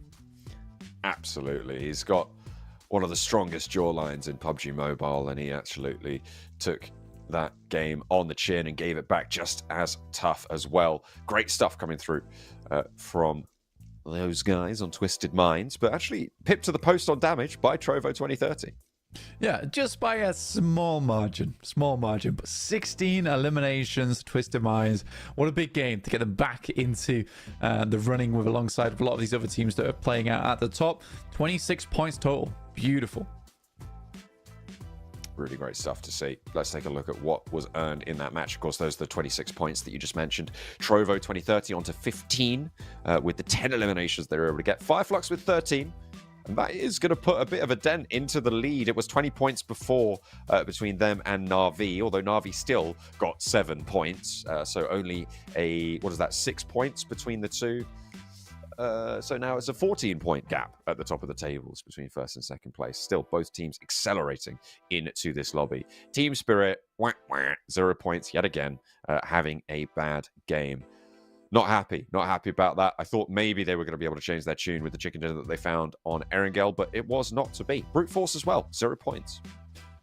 Yeah, not ideal. We'll see what happens, because some of these teams just don't feel like they should belong down there, but they are.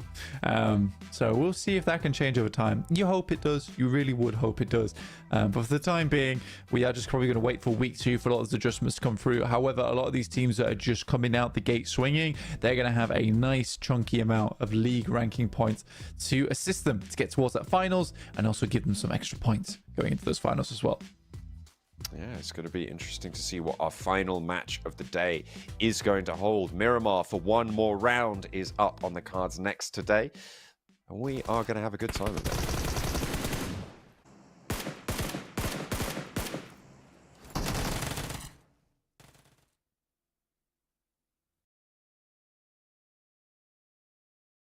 Oh, we're still in. We're still in. Sorry, I thought we'd gone to a break there. We are going to a break fairly soon, but you know, these are some of the highlights from that last match. Twisted Minds out of the eastern sides. They were able to rack up a lot of points there. Ooh, pretty nasty roll down there with the monster truck from Trovo. Indeed. Sorry about that. My brain basically just melted in that moment. I was thinking about the jalapeno crisps and the jalapeno hummus. I'd have a little bit. It's getting spicy. Yeah, it's getting spicy. It's twisted your mind around. That's what's happened. It has completely given my mind the old twister, the twister-rooney. The old Cortex twist. Yeah, that's what I got. Not good. Not happy about that one. But yeah. Okay, we are going to a break now. I promise. No break. I promise it's a break. We're not staying here. We're going to a break. What? I'm break. Break now. Break. Now break. Break.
%88 of PUBG Mobile players say they are concerned about the future of climate change. This shows a need for us to help make change.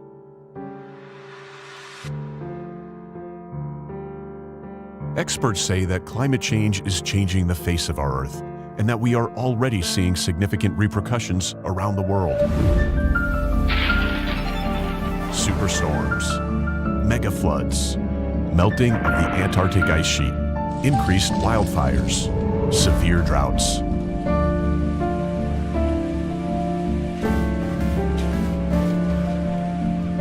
Experience the ruins of Erangel after 100 years if we don't take action.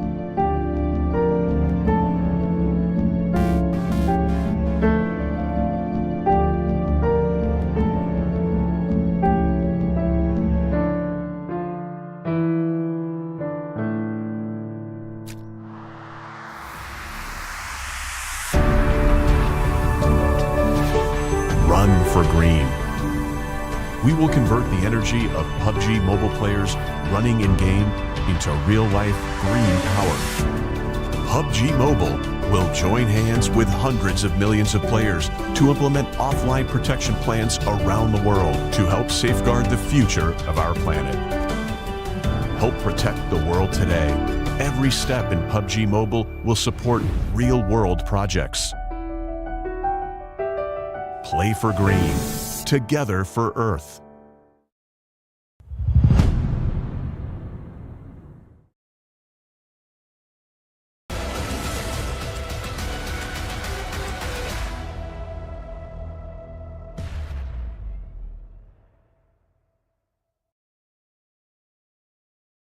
One more Miramar remains. We have got that coming up very, very quickly. We have got our players already locked and loaded. Looks like Vibes are vibing out a little bit. They're having a good time, even if they're not necessarily doing the best overall. They have managed to at least enjoy themselves so far. Plenty of enjoyment coming through from Trovo 2030 as well. They have had a good result so far. They are in contestation towards the top of the tables. You love to see it. Very good stuff. And now, Twisted Minds need to try and keep the pace up as well, because that is what we're looking at, right? This team finally found their feet in that last match. This time around, are they going to be so lucky? That is the question. Because honestly, with Twisted Minds, they had a very, very good match playing on their Infinix GT20 Pros, the official smartphone sponsor here over at the PMSL 2024 EMEA split, featuring dual chipset as well as 144 Hertz AMOLED display, 120 FPS for you guys at home, which provides all of our teams with outstanding performance here at the PMSL EMEA. Really, really good stuff overall. I think all the teams have been playing phenomenally well, even over on this phone, having a great time with it. You know, this is the tech. This is the new technology. Getting ready, bringing you into the future. That's right. Well, speaking of the future, we've got coming up one hell of a Miramar. I'm sure it's going to be pretty hellish for a lot of our players. Na'Vi still at the top of the tables on the overall standings. They are on 125 points now. Fireflux are a little bit behind them on 111. That is a 14-point difference between the two teams. A pretty close 1-2 battle, but then down in third place is Power Esports. They are on 77 points. That is a 34-point difference between second and third place. That's pretty big. That is very, very large and important, quite frankly, at the top of the tables. Those two teams very much far and away in the lead. Brute Force haven't had the same results as they had in their first 3 matches. They haven't really been earning anything in the last 2. We'll see if they can close out their day strong. And as well, Team Spirit. Disappointing. Yet again, 1 chicken dinner, then nothing. Quietness on the Miramar. We'll see if they can do more now. Yeah, I think Brute Force, it's kind of funny because Miramar was sort of their map. It was their go-to in the past. So for Brute Force, potentially can have a good game here to finish things off. It's sort of funny as well in terms of Brute Force. They've had pretty damn good day today, but it's just not on the level of Na'Vi. They need to have basically a chicken dinner here to be on that same level, on that same track going into their next game's day. For the time being, Na'Vi get delivered directly over La Cobreria with this plane path, which heads down towards the south side on the circle. Again, another chance for Team Spirit. However, we know how that goes, and we're not going to talk about it anymore. In the meantime, it is RC Bra, once again, up against the Falcons in Picardo. Oh, rats. They've done it again. I don't like it. I'm having a bad time. I'm having a bad time with these Picardo fights. It makes me an unhappy man, Blank. That's, in general, it just goes poorly. Both of these teams are kind of just locked into this fight now for the next 15 minutes. And it's very unlikely that you actually find too many picks when you split this fight like this. Last time we saw it in that last match, it actually shifted down southeast, I think, to some buildings out on the southeast side of Picardo. So teams were willing to give some ground, but I think that these teams are doomed. Luckily, they are in this first circle. The second circle, unlikely that they do get on in there, but we'll have to wait and see what they've got. Yeah, man. I mean, we still need to figure this one out. For Falcons, they give space. They give ground. Virtus Pro, on the other hand, they get into the bus, and they're going to head on down towards that south side of the map. Over towards Puerto Paraiso and Impala. Again, no one really picks up these positions, so they have a ton of space. Road Rage, it would seem. Easy wants to challenge for it with the knives, but no one's really got anything in place. In the meantime, Falcons, Hope picks up 1 over towards RC Bra, and it is flushed out there onto Loxy. Okay, all right. There is actually developments in this fight. RC Bra having a rough time to start things out so far. They've managed to get 29 points so far today, which is, you know, fairly respectable, I would say, over their 6 matches. Well, after this match, it will be 6 matches that they played. It's not the strongest of results, but it might be enough to see you towards those finals. Which is all you can really ask for at the end of the day. To get through to those finals, then you have a better chance to get towards the top of the tables. Realistically, a lot of times this is just purely about getting into the top 16 and earning some more money on the side as well throughout the league stage. But most teams more concerned with getting into those finals and picking up those top spots, head through to PMGC. We have quite a few of them available for all these teams here at PMSL EMEA. Yeah, we've got 6 slots for the finalists to squabble over amongst themselves. And remember, points earned during the league stage can indirectly translate into points during those finals, which can help you get that leg up, that boost towards those top 6 spots. Half of the points you get for the league ranking points are transferred over to your finals tally. So if you finish up in first on those league ranking points, you're likely going in with, you know, somewhere around in the mid-20s points to your tally right at the start, which over 3 days of games is very impactful. You can really affect a lot. I mean, we have seen in the past as well, teams get a decent amount of points overall in terms of their league ranking points, and it still have kind of a negligible effect though in those finals. But it also can be the fact where you have such a buffer. If you're a good team, you continue that performance into finals, it's hard to catch you up. And it certainly helped Team Spirit out get towards the survival stage for EWC. That's for sure. Another knock found onto RCB. That's allowed Falcons into the same building now as RCB, but Wild lying in wait. Not going to be able to spring the trap effectively, though. It's disarmed by Ragnar. And he's going to be pretty unhappy about that, leaving 2 players alive. And another to go down. RCB just with his L left, spraying down, holding down the corner line. Will get the flush. Has got the double pump with that double barrel there. 36 rounds left in the chamber. Not going to be enough to handle the Falcons, though. I thought maybe he'd find another, but it's not to be. A player is a casualty. And Falcons, I mean, they do get 4 points, but losing a player this early on Miramar could spell disaster. Heroic, they might be losing a player early as well as they come into contact with Zeus on their eastern flank. Darkin looking to try and put pressure onto the Nox player here, holding the ridge line, letting his teammates move around. Heroic fairly split, quite wayward in their hold right now, but they have some strength to maybe get Walsh back up. I think, though, all things considered, you just give this one away, chalk it up to a loss, and go again with 3.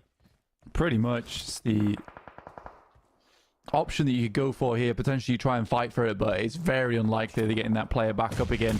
And more often than not, this fight's just going to go very pear-shaped, I imagine, in the short future. Mornay's been pumped through. Smoke goes down. Maybe they can get him up. But off angle is being set up right now already. I think he is fully on the broadside of him. This is a weird place to be going for this res. Maybe slightly further up would have been better as Darkin does get pushed off. Make a slight adjustment.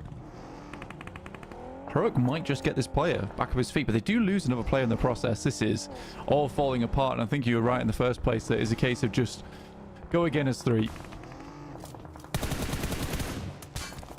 Now they might have to set up as 2, unfortunately, if they lose another. But hang on a minute, there's an answer. Volt finally striking back over towards Zeus. They're quite grouped up, and a well-placed nade could spell disaster, but these ridge lines keep them fairly safe to imprecise nades. Rita around the side, not connecting with the spray, and there's the pump action, the auto shotty as in-roll up the rest of Heroic. They are really committing to this fight. They want to extract the points from this team, and Zeus are crumbling, to be fair, in the face of it. However, Heroic similarly down on their luck, and they are only going to find 1 eliminated. Rez coming on through, and Eren will be picked back up. 3 players alive for Zeus. Yeah, it's a messy roll-up with the shotgun sprays as well coming through from Heroic. It could have gone a lot better when they started to commit onto it. In the meantime, we're looking over towards the eastern side of the map where there's some fights popping off, with Fireflux taking a couple of hits, but Twisted Minds taking more of them, going down to just 2 players, with Fireflux picking up 2 of those limbs for themselves. Almost into stage 2 now. A large circle shift. Most teams confirming around Chumasera on that south side. Into those hills. It's difficult to access them later on, but they're going to have to leave now. Evacuation protocols engaged. Up to the northeast side. Picardo swallowed in. It's a little bit further west than the last circle that we had, but it's a similar sort of area, zoning in on the crossroads that leads between Picardo, Los Leones, and Chumasera. It's a pretty difficult set of terrain. There's a couple of priority compounds towards the middle of this one. A couple of them already occupied as well. See who's going to be able to find what they're looking for. Brute Force losing 1, losing 2 as well. Far from ideal. The bullet still battering the bumper once more for Zeus. Yeah, Zeus kind of crumpled up here on this side of the map. It's a little bit difficult. We look over on the map feed right now, with the circle heading over towards that northeast side. A lot of teams get a move on as this shifts away from where most teams thought this would confirm up to. Back down towards Picardo Way on that western side. Pretty flat area. A few compounds around there littered about. Teams to play inside of. It is Falcons to get to a central position the quickest after their fight with RCB and Picardo.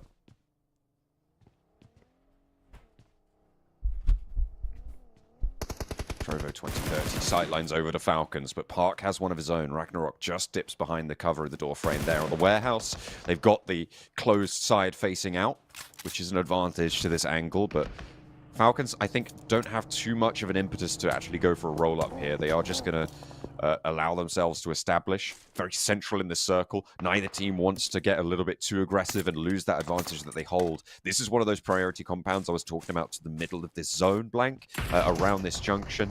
They've got some opportunities to transition down south towards the roadside, and they can cover it off whilst they sit in this compound as well. Some high ground across the road makes that harder, but unlikely that they get neighbors for too long.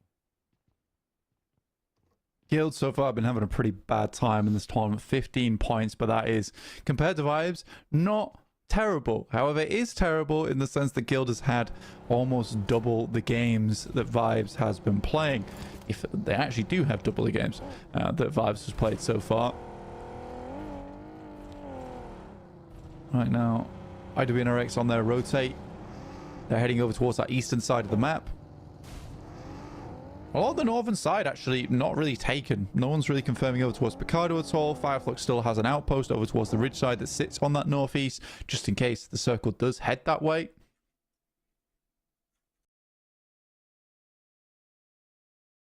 Swinging out on the north edge, Na'Vi again looking to sweep through and maybe swing around Picardo, play on the same ridge line that they did in that previous match, but more opportunity potentially to get stuck in against Trovo. On the south side, IWNRX looking to creep their way forwards as well onto the outskirts of Los Leones. That crossroads still under pressure. Foot Chaos managing to get up and into a cheeky little compound. I think they've been there for a while, actually, on that center circle position. So a nice area for them afforded to them. Should be pretty happy there. Twisted Minds, okay. They take a knock to a rundown, but there's the answer. Okay, Twisted Minds still only the one player remaining. And I just don't think, against a full 4 roll-up, you can't hold these buildings. It's just not going to happen. And this is a very strong position now for IWNRX to hold. Yeah, being able to get here is beautiful for IWNRX and will certainly help them out. I mean, it was looking more and more difficult for them to get in towards this circle, but they've actually managed to find a crossing here. They're on the south side of the road, which is not ideal, but I think slowly but surely you could push over towards Footballers Chaos. And with Footballers Chaos right now being on 3 players, there's a bit more chance for this 4v3 to come through. It's just a question of whether that crash is successful or not. Right now, IWNRX, though, they have no reason to move. The circle's not forcing anything. Wow. Ooh. That's a big one. I will not be forcing anything, but is there opportunity to make something happen now with a roll-up, with another nade over the top? Maybe looking to confirm it. That's pinched away. Oh, goodness me. Fireflux steal that point. That's going to be pretty sore. I mean, you're not too unhappy about it, honestly, because if you couldn't confirm it yourself, like, that being confirmed, now it opens this up to a 2v4. Power taking knots from IWNRX as well. That's out to their western side. I'm thinking about Trovo's position as well, and in that warehouse looking down towards Power. Satan in a pretty exposed spot to them. On the other side of some buildings, though, so has cover. That corner of the junction not really taken. Trovo potentially looking to crash, but it's a little bit more focused out to the east side. And Fireflux in a really strong split right now. They've got a long ridge line that they're holding, trying to fend off against Virtus Pro at the back and Vibes. I kind of like this position from Fireflux, but Solke may be a little bit too far out. He has got backup out on his little corner, but I think they're going to have to regroup away from this warehouse. You can't hold 4 from Virtus Pro when they have the ability to get straight up to that wall. It's just not possible in my mind. Lux going to have to get away too. Yeah, Lux leaving from Fireflux. Solke scouting over towards that northern side alongside with him. And they'll both probably move further back down towards that southern edge. As we're looking to move to stage 4. Just before things get a little bit hectic. I think stage 5 is when a lot of these fights are going to start to break out. Now, there is those compounds just ahead of Power and Satan that could be picked up. No one else has really scoured them as much as Power has. And the rest of the team is going to immediately leapfrog over that way. And that becomes a really potent spot to be playing in. Potentially a dangerous crossing if Trovo are looking your way, if IWNRX have sightlines, but it looks fairly safe. They found some ditches, some terrain to cover, and Power make that crossing work.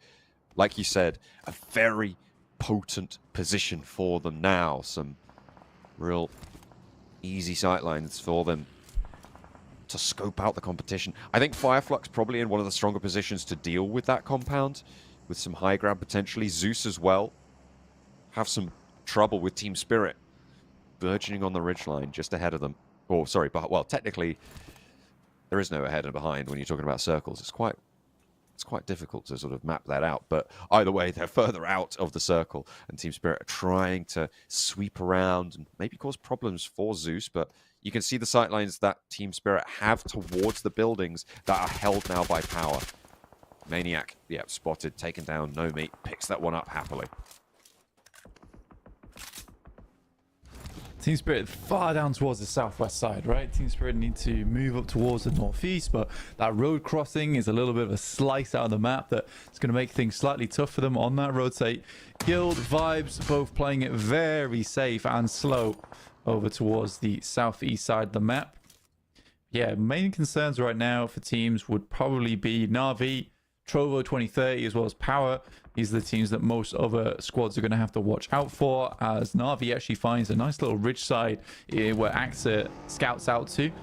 Again, playing that outpost for the team, whereas Default and Lemon are going to sit behind on the high ground, try and use that to scout a little bit further before they're inevitably moved off that position in stage 5. Yeah, Falcons did hold this ridgeline before. They've transitioned a little bit further across the road to some buildings that they can hold out on. That's allowing Na'Vi in.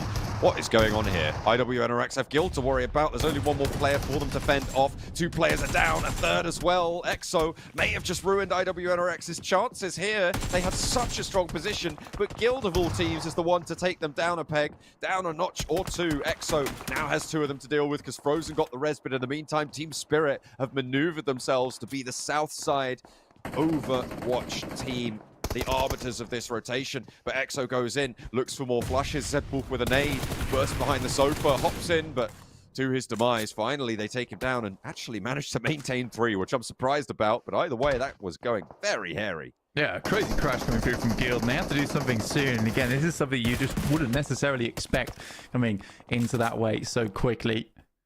Almost finishing with stage 4 now, into stage 5. And most teams are now set up. The only team that has yet to make it into the circle is Vibes. We're going to have to make a similar crash rotation that we saw from Guild. Instead, opt to just sit around here in this small little ditch, which is playable for the time being. But as teams start to realize where you're playing, removing yourself from this spot is going to be the tough end of it.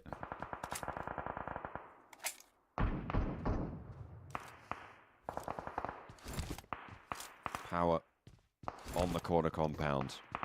All eyes on Na'Vi. On the north side as the crash comes in. Foot Chaos making a move. Did you see that? They're darting across the road from the southeast side with the remnants of their team. Trying to get into a little shack, and seems like they've done so successfully.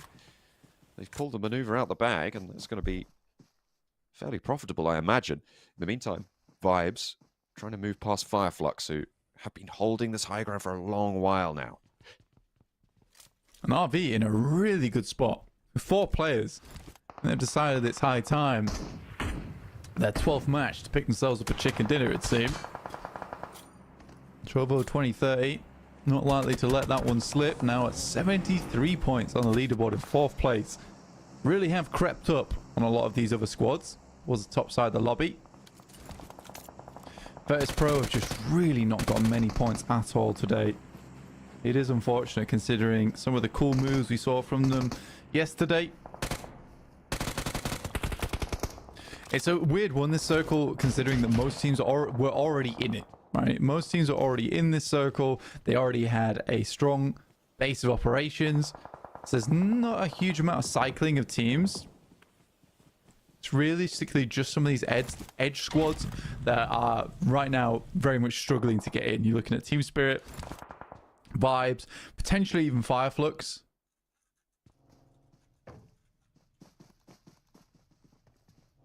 It is necessary to manipulate around these ridge lines carefully, but unfortunately for Kitsune, he gets spotted by Trovo 2030. They've been in these buildings for a long time now. They haven't had to leave, and they've established their sight lines firmly entrenched. They've written history books about them. They have got their work cut out for them, for Team Spirit, to break through those defenses. The spray down for IWNRX, they're not going to allow another team up and close to them. Not after what Guild was able to do. Both teams from the bottom of the tables delivering points unto IWNRX this time around. As they're up to 8 eliminations now. Potential to find a few more as well. Zedwolf establishing a smoke train across the road so that they can break further north, because it is a regroup necessary for them. Vibes with 2. They could still do something. The 2 versus 3, very possible. With Victor and Mazzaro as well. These are names that will not be soon forgotten. No, I mean, for IWNRX, genuinely really good spray down from Frozen to pop 2 guys out the car from Vibes almost immediately.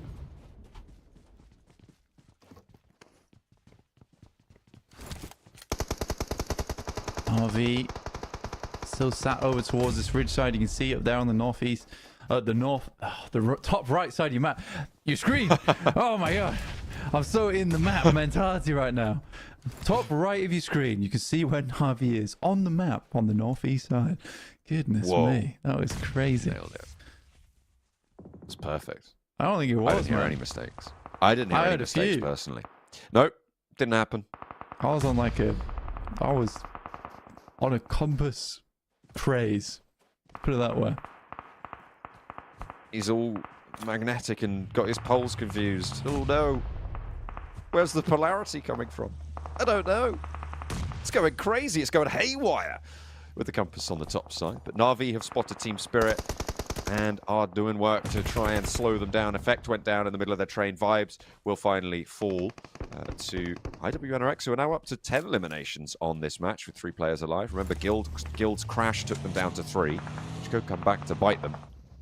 Na'Vi continue to be entrenched on their northern edge now. Team Spirit got the res off on the northern side, so Effect is back up and into the fold. Virtus Pro eliminated in the meantime. Fireflux the ones to do so. Chiming in Nomi as well from Team Spirit across the way.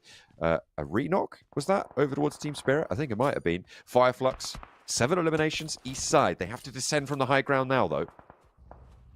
Yeah, Team Spirit is kind of lost right now. They're unsure what to do. Effect goes down, is flushed out by Na'Vi. And now Team Spirit looking to aggress over towards Trovo 2030. Again, I think we're seeing a problem that Team Spirit had maybe 6 months ago, which is a case of not making dominant moves, because they're a strong squad, and I think they need to trust in themselves more to make crashes, to make aggressive plays, because otherwise these teams are more and more frequently now just playing more central. And if you don't get a central spot early, or you're not capable of being confident enough to take it, you're likely going to be held out on the side. And Na'Vi does this well by identifying like some open spots early on the edge, and then they work their way in from there. For Team Spirit, on the other hand, so a lot of times getting cut out off on the side. Now, this is a fight that doesn't often go well for any team aggressing onto it. They have completely smoked out the barn, though. Ow. Bad time. Can't nade yourself. Can't be naded by the enemy team, though, either. So, Nomi survives a potential Molotov incident. Burned out in the hay barn. Marcelo holding the angle. Team Spirit, 3 versus 4. Using a player, they have still got teeth. Matic, Kitsune, and Nomi. Nade in hand for Matic. Only the 1 nade. But the spray downs are there. The reload's coming through. A little bit of damage towards the back lines as Cattell takes some flak. Catches a little bit on the off angle. Nomi worried that Yusuf will be able to stop them from rolling down the sides of these barns. Matic moving in, Nomi hopping in, hopping out, playing bunny rabbit with them.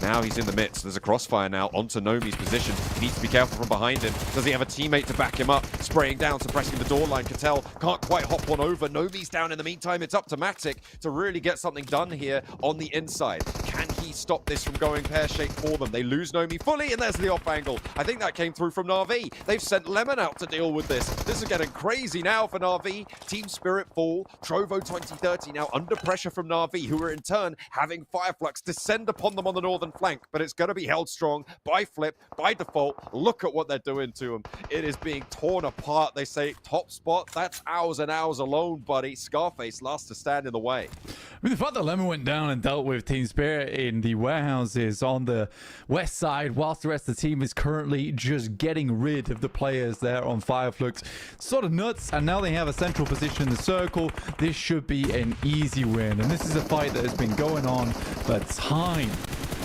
over on this side of the map. IWNRX versus Football is Chaos, and in the end, it is Football is Chaos to survive what has been a disastrous and stressful push into this circle. But I do think this is the first Na'Vi chicken dinner. We'll see. You still got power to deal with on the south side if they can clear out all of these combat teams on the east side flank. They've got Foot Chaos to worry about, and I think they're going to be able to do something more against them. There's potential to transition up towards the north side, up towards that ridge line. They're the only team I think that realistically has a chance of taking Na'Vi down. And Na'Vi do still have a couple of players to worry about. Trovo 2030 going in. There has been a knock sent over towards Na'Vi. Falcons are now coming back into the fight as well. They're trying to get over to that ridgeline first, so potentially the center of the sandwich for them. Trovo taking casualty after casualty. They're down to 2. Power Esports moving in to deal with Doka Machine, but the TVS around the corner, and Power may have just had their rudder spun all the way around there, and they are left lacking. Fortunately, the rest of them will be on in. Foot Chaos can't quite take down the rest of them, and Satan can get res. 4 players alive, already a break up north as Power think about their next maneuver. Na'Vi has been taking fight after fight after fight here, with the nades starting to come through thick and fast over towards Na'Vi from the Falcons. Hope sends another in, and Power sends Al-Haji forward. These nades just not find their mark at the moment. Either squad. The circle centers up over towards Al-Haji. Kind of an odd push coming through from the Falcons, but I think they realize they need to take some kind of control over towards that northern edge. Hope gets his head torn off from his shoulders, and Flip looks for a little bit more.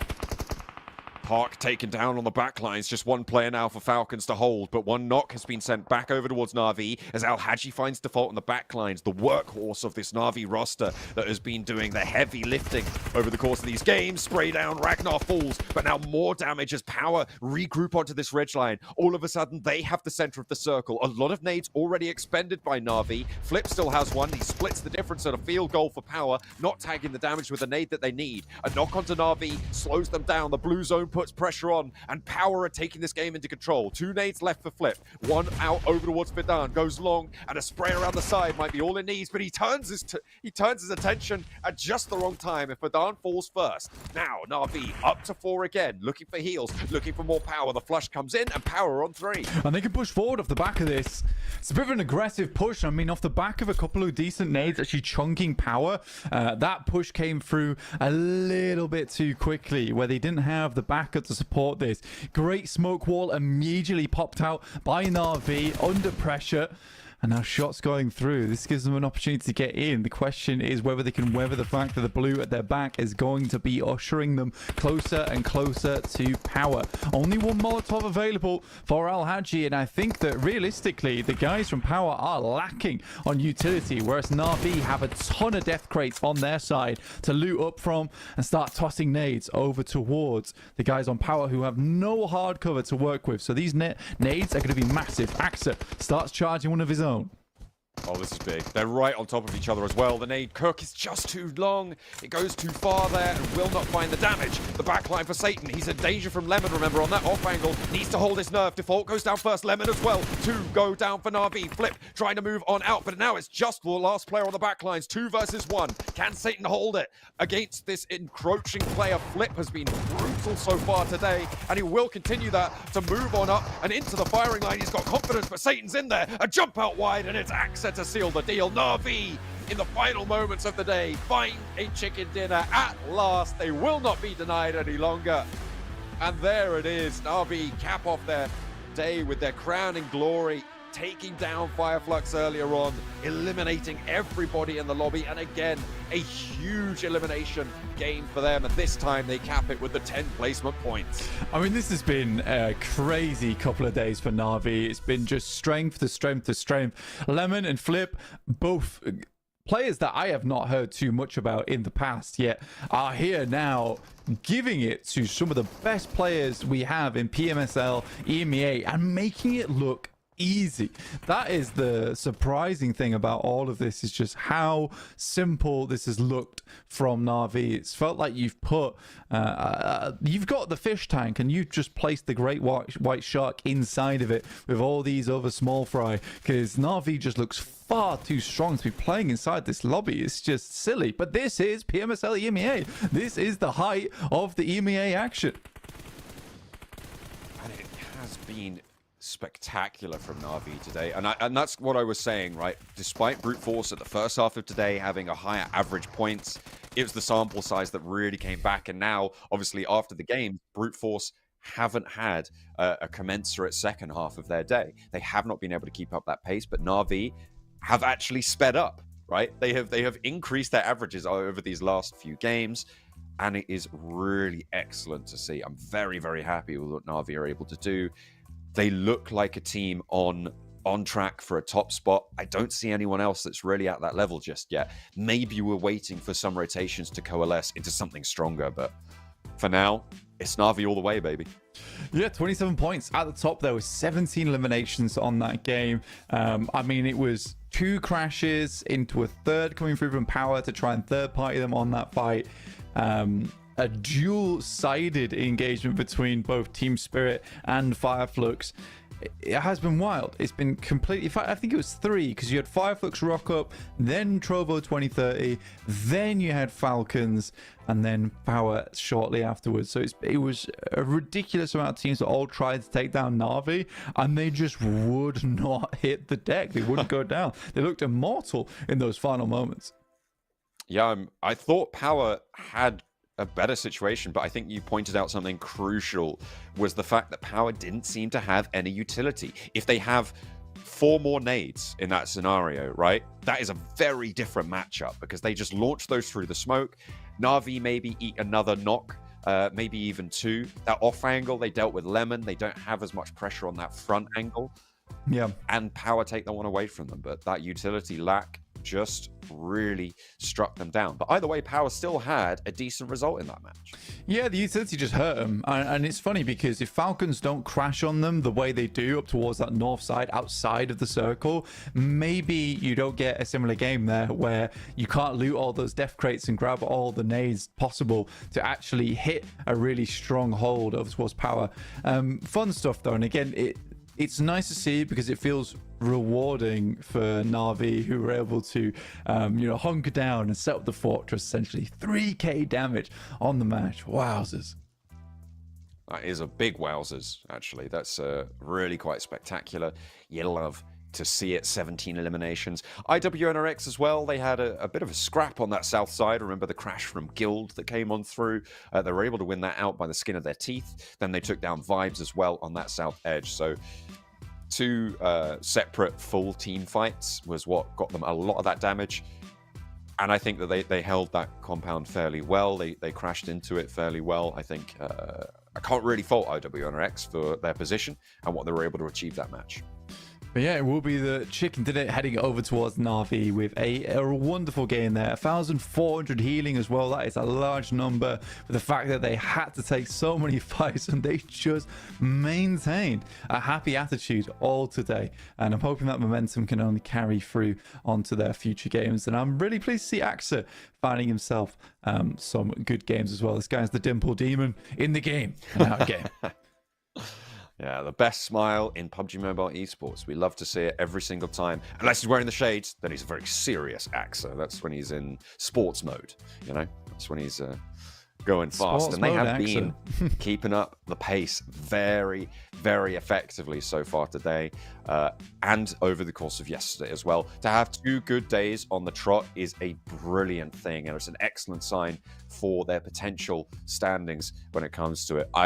think that they may be definitely one of the first teams that I will lock in as the top 16. I think it's almost guaranteed at this stage that we'll see them in towards the finals, if not towards the top of those finals towards the end of this tournament. Yeah, exactly. And I think that for Na'Vi, it would be insane not to see them head through to the finals after what we've seen so far from them. They are the team to catch. They are the team to watch. By far and away the best squad in the lobby right now. I mean, Fireflux is a close second, but again, just in terms of firepower, it's just not there. So again, it is Na'Vi that gets to challenge out versus someone else. And also 6,000 damage, 29 limbs, MVP. That is a ridiculous result. Is that over 1 day or 2 days? And the fact that I'm asking that is a testament already to the fact that I believe that this could be achieved in 1 day for a player. I think this may be over both days, but either way, over 12 matches to average over 500 damage every single match. That is insane. The MVP flip for Na'Vi. That means that, again, they are going to get the second call-out challenge match as well tomorrow. So we're going to see Na'Vi taking back to the warehouse. Yeah, so they get to earn themselves an extra $500 for their troubles, or at least their achievements, in these matches that we've seen come through over today. Well, if they win. Fine. If they win, which I think they will. It was pretty close against Foot Chaos, though. Yeah, I think they were tying with them. They were just tying with them. That's all it was. Oh, okay. It was just a Na'Vi prank. It was a prank. Understood. It's a prank. Understood. But they didn't want to give up the money in the end. Who would you call out if you were Na'Vi in this match? IWNRX. Fireflux. Never mind. Oh, okay. All right. Second place team Fireflux. They really want to establish dominance into this lobby. And the Fireflux team have no choice but to take to the warehouse and take them on. We'll see how that goes after game 3 tomorrow. So make sure you tune in for that. It's going to be exciting to see if they can continue their win streak. Are Na'Vi as well going to get a third call out? I don't know what our record was from spring season as most MVP call outs. I think it was it? No, I genuinely can't remember. I have to go back and watch some of the VODs, but I seem to remember Na'Vi having some presence over in those matches. I'm not entirely sure. Okay. I'm not going to make any further claims about it because I just can't remember.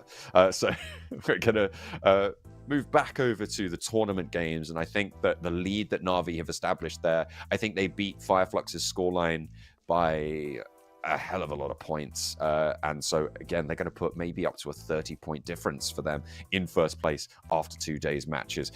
It started off very, very strong today with Brute Force getting really strong games 1, 2, and 3 with that chicken dinner in the first game as well. But 4, 5, 6, not the same story. No, it has not been the same story at all. I mean, for looking at the daily winners, Brute Force starting things off strong.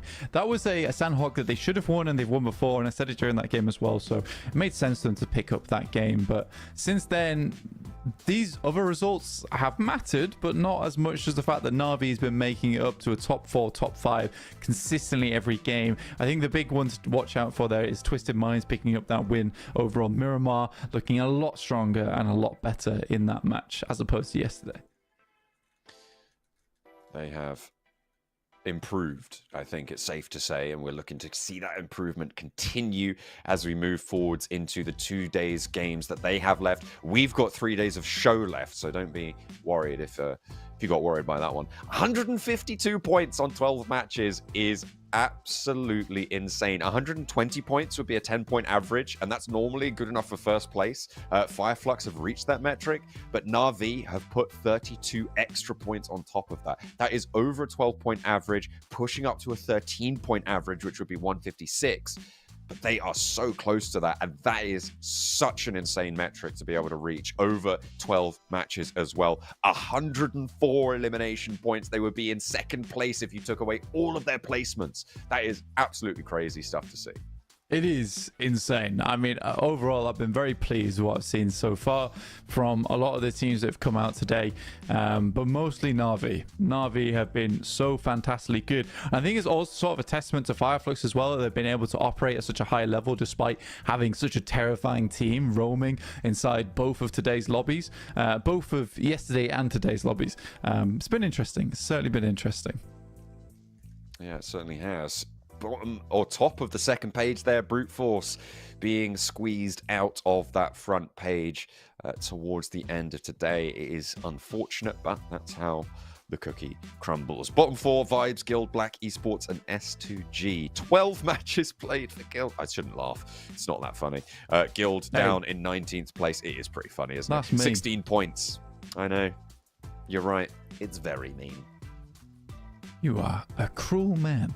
But yeah, it's been a good day today. I have very much enjoyed all of it. I think that there has been some good moments, some teams making some better improvements. And yeah, you can find out all about everything that happened if you're just tuning in now. We'll have updates over on the social media channels, which you can find down below, over on Instagram, YouTube, as well as TikTok. Make sure you're checking it out on PUBG Mobile Europe, PUBG Mobile EU Official, just something basically like that. You'll find it. It was at the bottom. If you missed it, then you're never going to see it again. It's too late. My name is John Allen.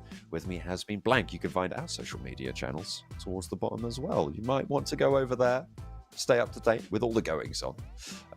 But yeah, absolutely. Great stuff from Na'Vi is the headline today. They have put on a masterclass at PMSL EMEA for day number 2. Day 3 just around the corner. I wonder if they're going to be when their day out is. We'll have to wait and see. Make sure you stay tuned and find out if Na'Vi can keep this gravy train rolling, or if someone else is going to take a deep slurp from the boat. We'll have to wait. We'll see you tomorrow.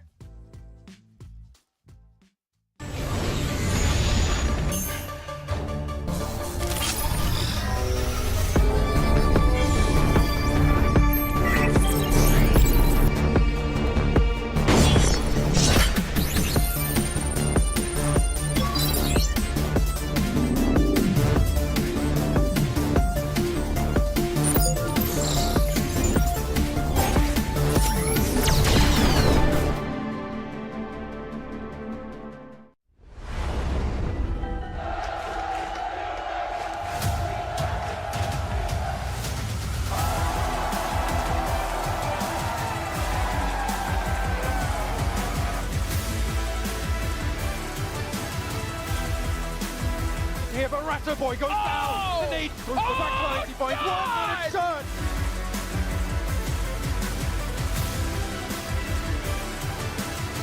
There's the response back though. First pickup. Yo! He goes on to do it.